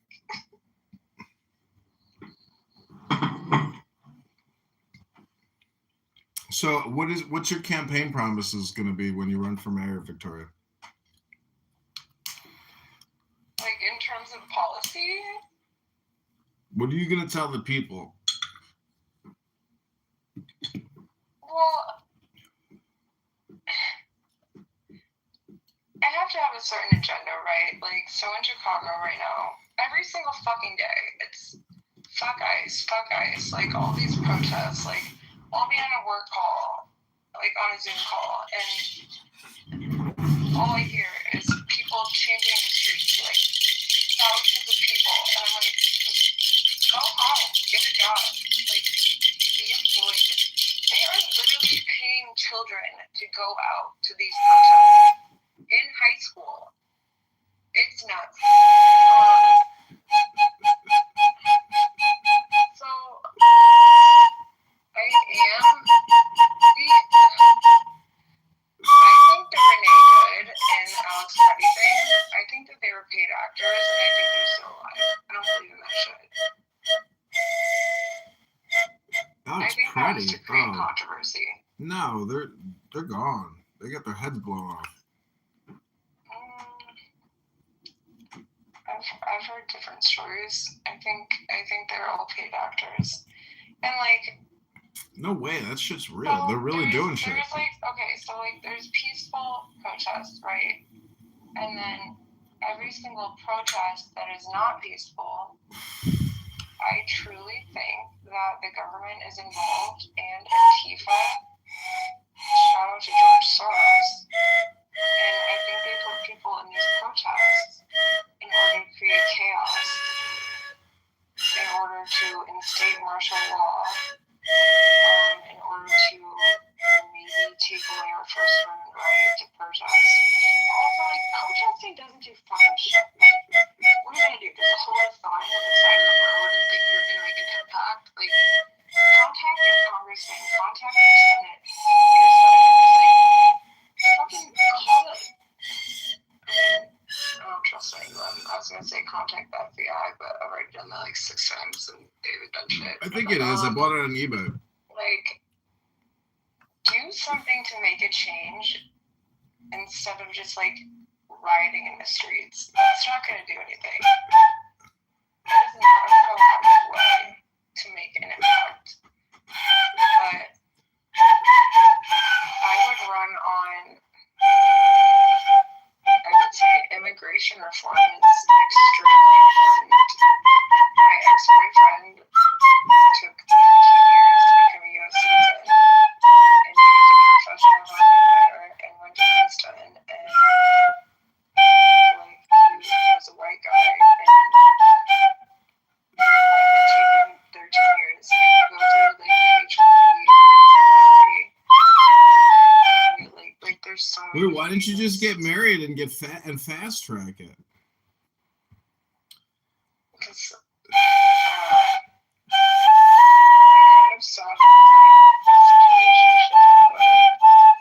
He was my third boyfriend that we dated for like 8 years. I kind of knew it would last. So,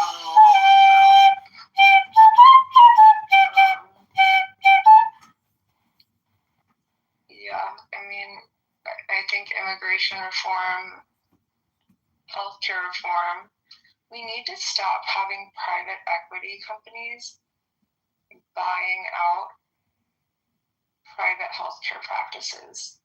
And this is where my brother, like, even though my brother is so smart, like, he interviewed at Harvard Med School, like, but then they had a DEI hire. My brother was number 2 in his med school class. Number 1 was the kid that I told you about was Warren Buffett's dad's son, whatever. My brother was number 2 at like a great med school, and he interviewed at Harvard. Like he got an interview for Harvard residency, and they hired a black girl. I think she was number like 33. Of course they did. Like, okay, get rid of DEI. DEI is fucking bullshit. And start hiring people that are best for the job. Shut the fucking black community up about saying, oh, I need reparations for this. Literally, shut the fuck up.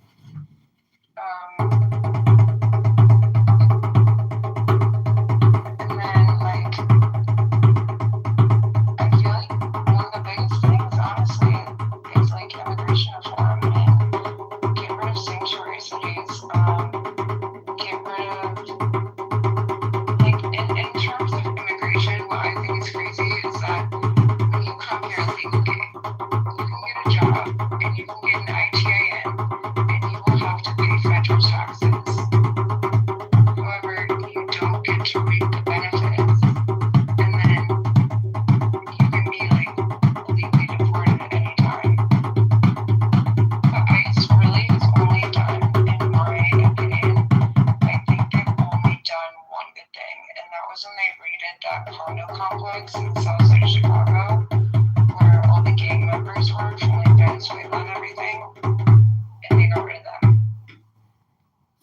was a big one. They used a Black Hawk helicopter. I mean, yeah, that's pretty fucking sick. But, like, outside of that, I haven't seen them do any good except cause chaos. And so Obama, right? Obama deported more people. And I remember, like, I mean, I was young at this point in time, like, and I wasn't, like, really into politics, but, like, I remember them being like, oh, Obama put people in cages, like, whatever, like, okay, Obama, and I'm not saying I'm for democratic legislation, whatever, behavior. I hear that Chicago fire truck. But, like, at the same time, Obama was more silent about it, and obviously ICE was still deporting people. He actually has deported way more people than Trump has, and he did away. I will give Obama this, even though I'm not democratic, but I will give Obama this, that he deported way more people and did a way better job than Trump has. And Trump is not really even deporting people. He's keeping them in facilities like Broadview, like, and just keeping them there and detaining them for weeks on end and using U.S. taxpayer dollars to fund the detainees, like, being in prison, essentially. Like, so that's ridiculous. And then, like, in terms of healthcare, like, why the fuck was my old healthcare plan? Right when I started my company, my old healthcare plan was, and it wasn't even like a top-notch plan. It was $471 a month. That's ridiculous. Yeah, that's a lot. You might as well. But then I started doing research, and so through and okay, so this is kind of illegal, but like through the government marketplace. So like if you go to Illinois Healthcare like .gov, you can put in like, oh, I make this certain amount of money each year, and then they will give you a plan based off of that money, like in your income. But I haven't filed for taxes since I started this healthcare plan. So I definitely worked the system a little bit, and now I only pay $71 a month. But, and then we also need education reform. Like, a lot of, and I don't want to say like the dumbest people in our society, but like, a lot of the most unintelligent people in our society end up being teachers, and they're not incentivized to teach our children things because they're making like, I don't know, 50, 60K a year. Like,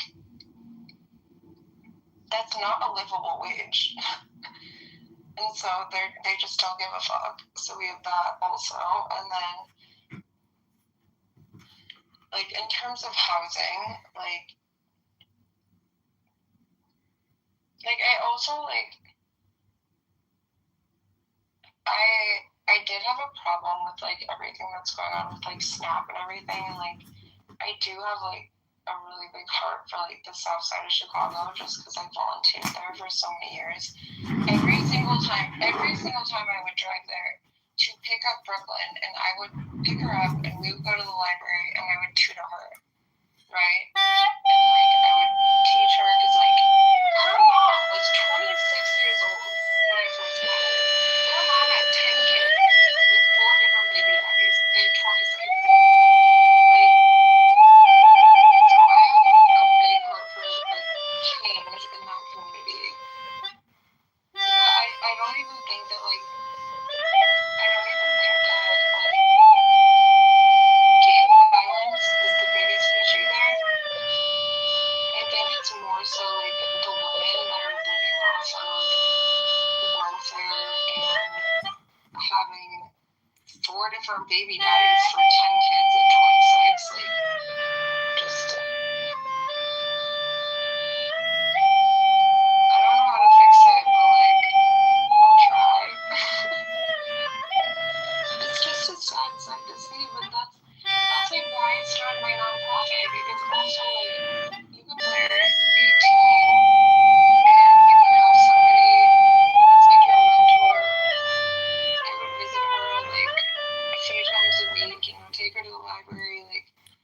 And I Oh my remember God, when I Victoria. broke my heart, I was like, You gotta get on Clubhouse. You can't stop talking. You're the perfect for Clubhouse. I thought I like had a stolen car because Oh, they're gonna love you on Clubhouse, Victoria. I would never go on Clubhouse. I would never talk to all these people forever and endlessly. For 4 hours at a time. I was like, 20 hours a day. How do they do it? If you type in John Kitover right now, you can watch Clubhouse live streams that have been going on since like 11 in the morning, I think. 12 in the morning, about noon is when I started them all.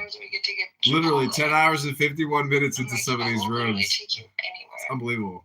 And it's just like,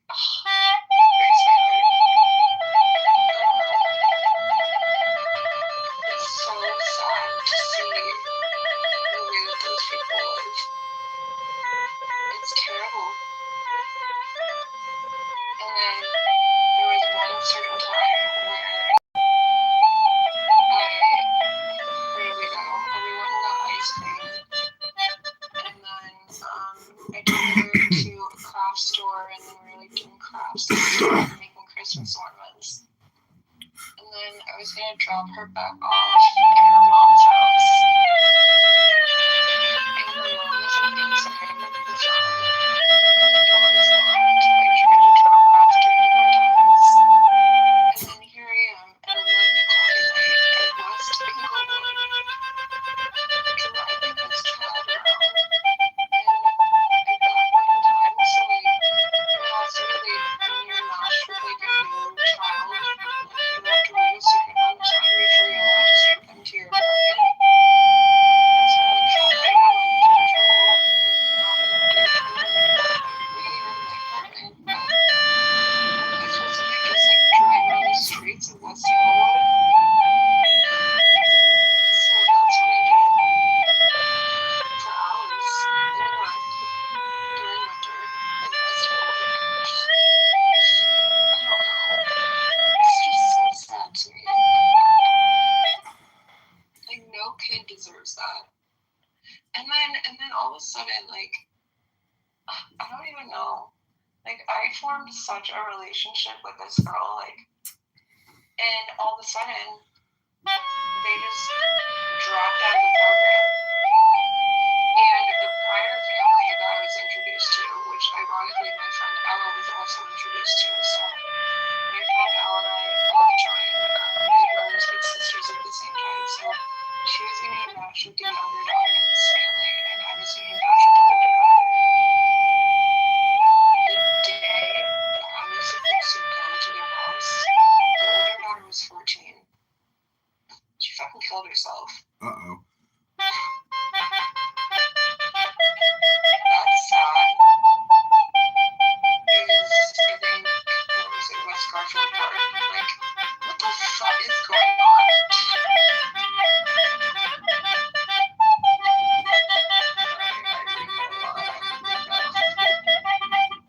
Never had one lesson. You know, I got a Chinese flute over here. It's pretty cool. You want to hear it? I have a Chinese flute. Is that the flute that you played earlier? No, this is a different flute. I'm playing a different flute now.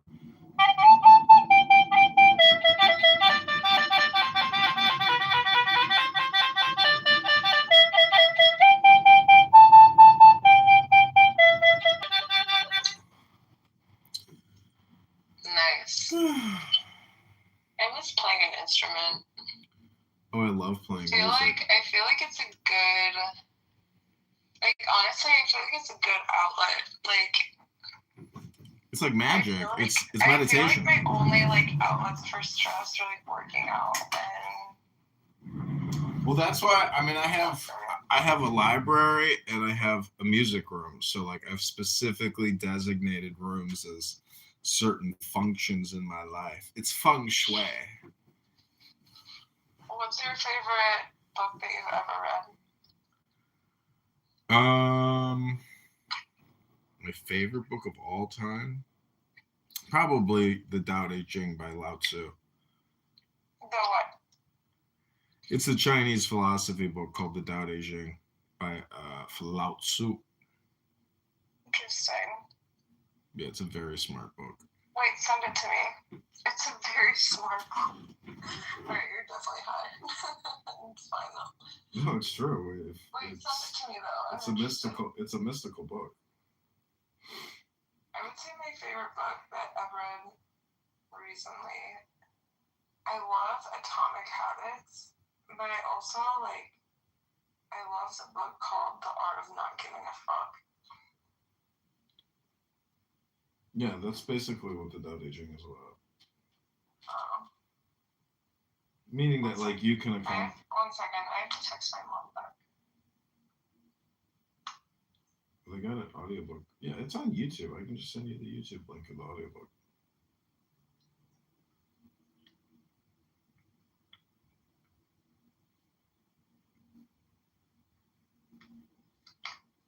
Wait, are you sure that you found me on Instagram and not like a dating app or something?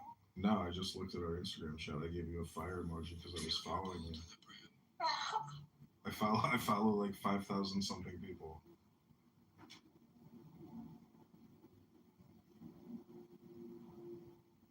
Yeah, that sucks. That sucks that that guy had to take that toilet off, but damn. Isn't that a ridiculous video? What a pain in the ass.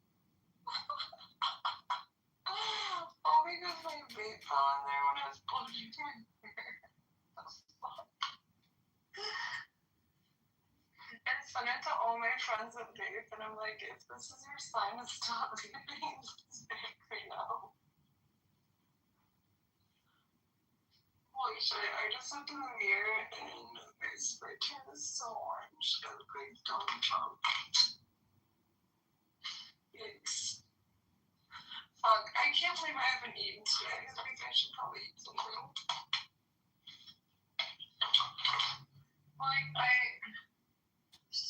I'm trying to stay away from Adderall because,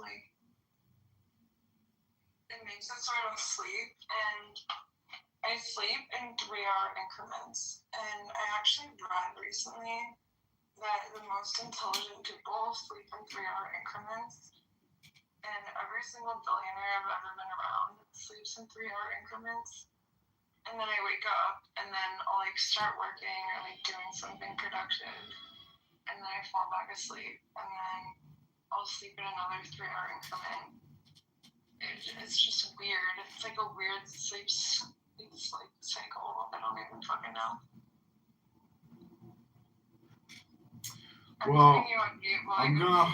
I'm gonna get off the phone shortly. This has been a 4-hour call, and it's unbelievable that we've been able to talk for 4 hours. It's like a miracle. I don't think I've ever had a 4-hour call with anybody.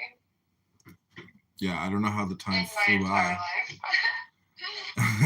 We've touched every topic, I think. I just have really bad ADHD, and I think that you're high, and we're just going down different tangents, and it's kind of fun though. Yeah, it's been fun. My phone's about to die. I need to charge it. Alright, yeah, same. Well, have a good night. It was nice speaking with you for 4 hours. Likewise, Victoria. All right, sweet dreams. I'll talk to you soon. Alright, bye. Okay, bye. Oh my God. Jesus Christ. I need some music. That girl needs Clubhouse. And Clubhouse needs her.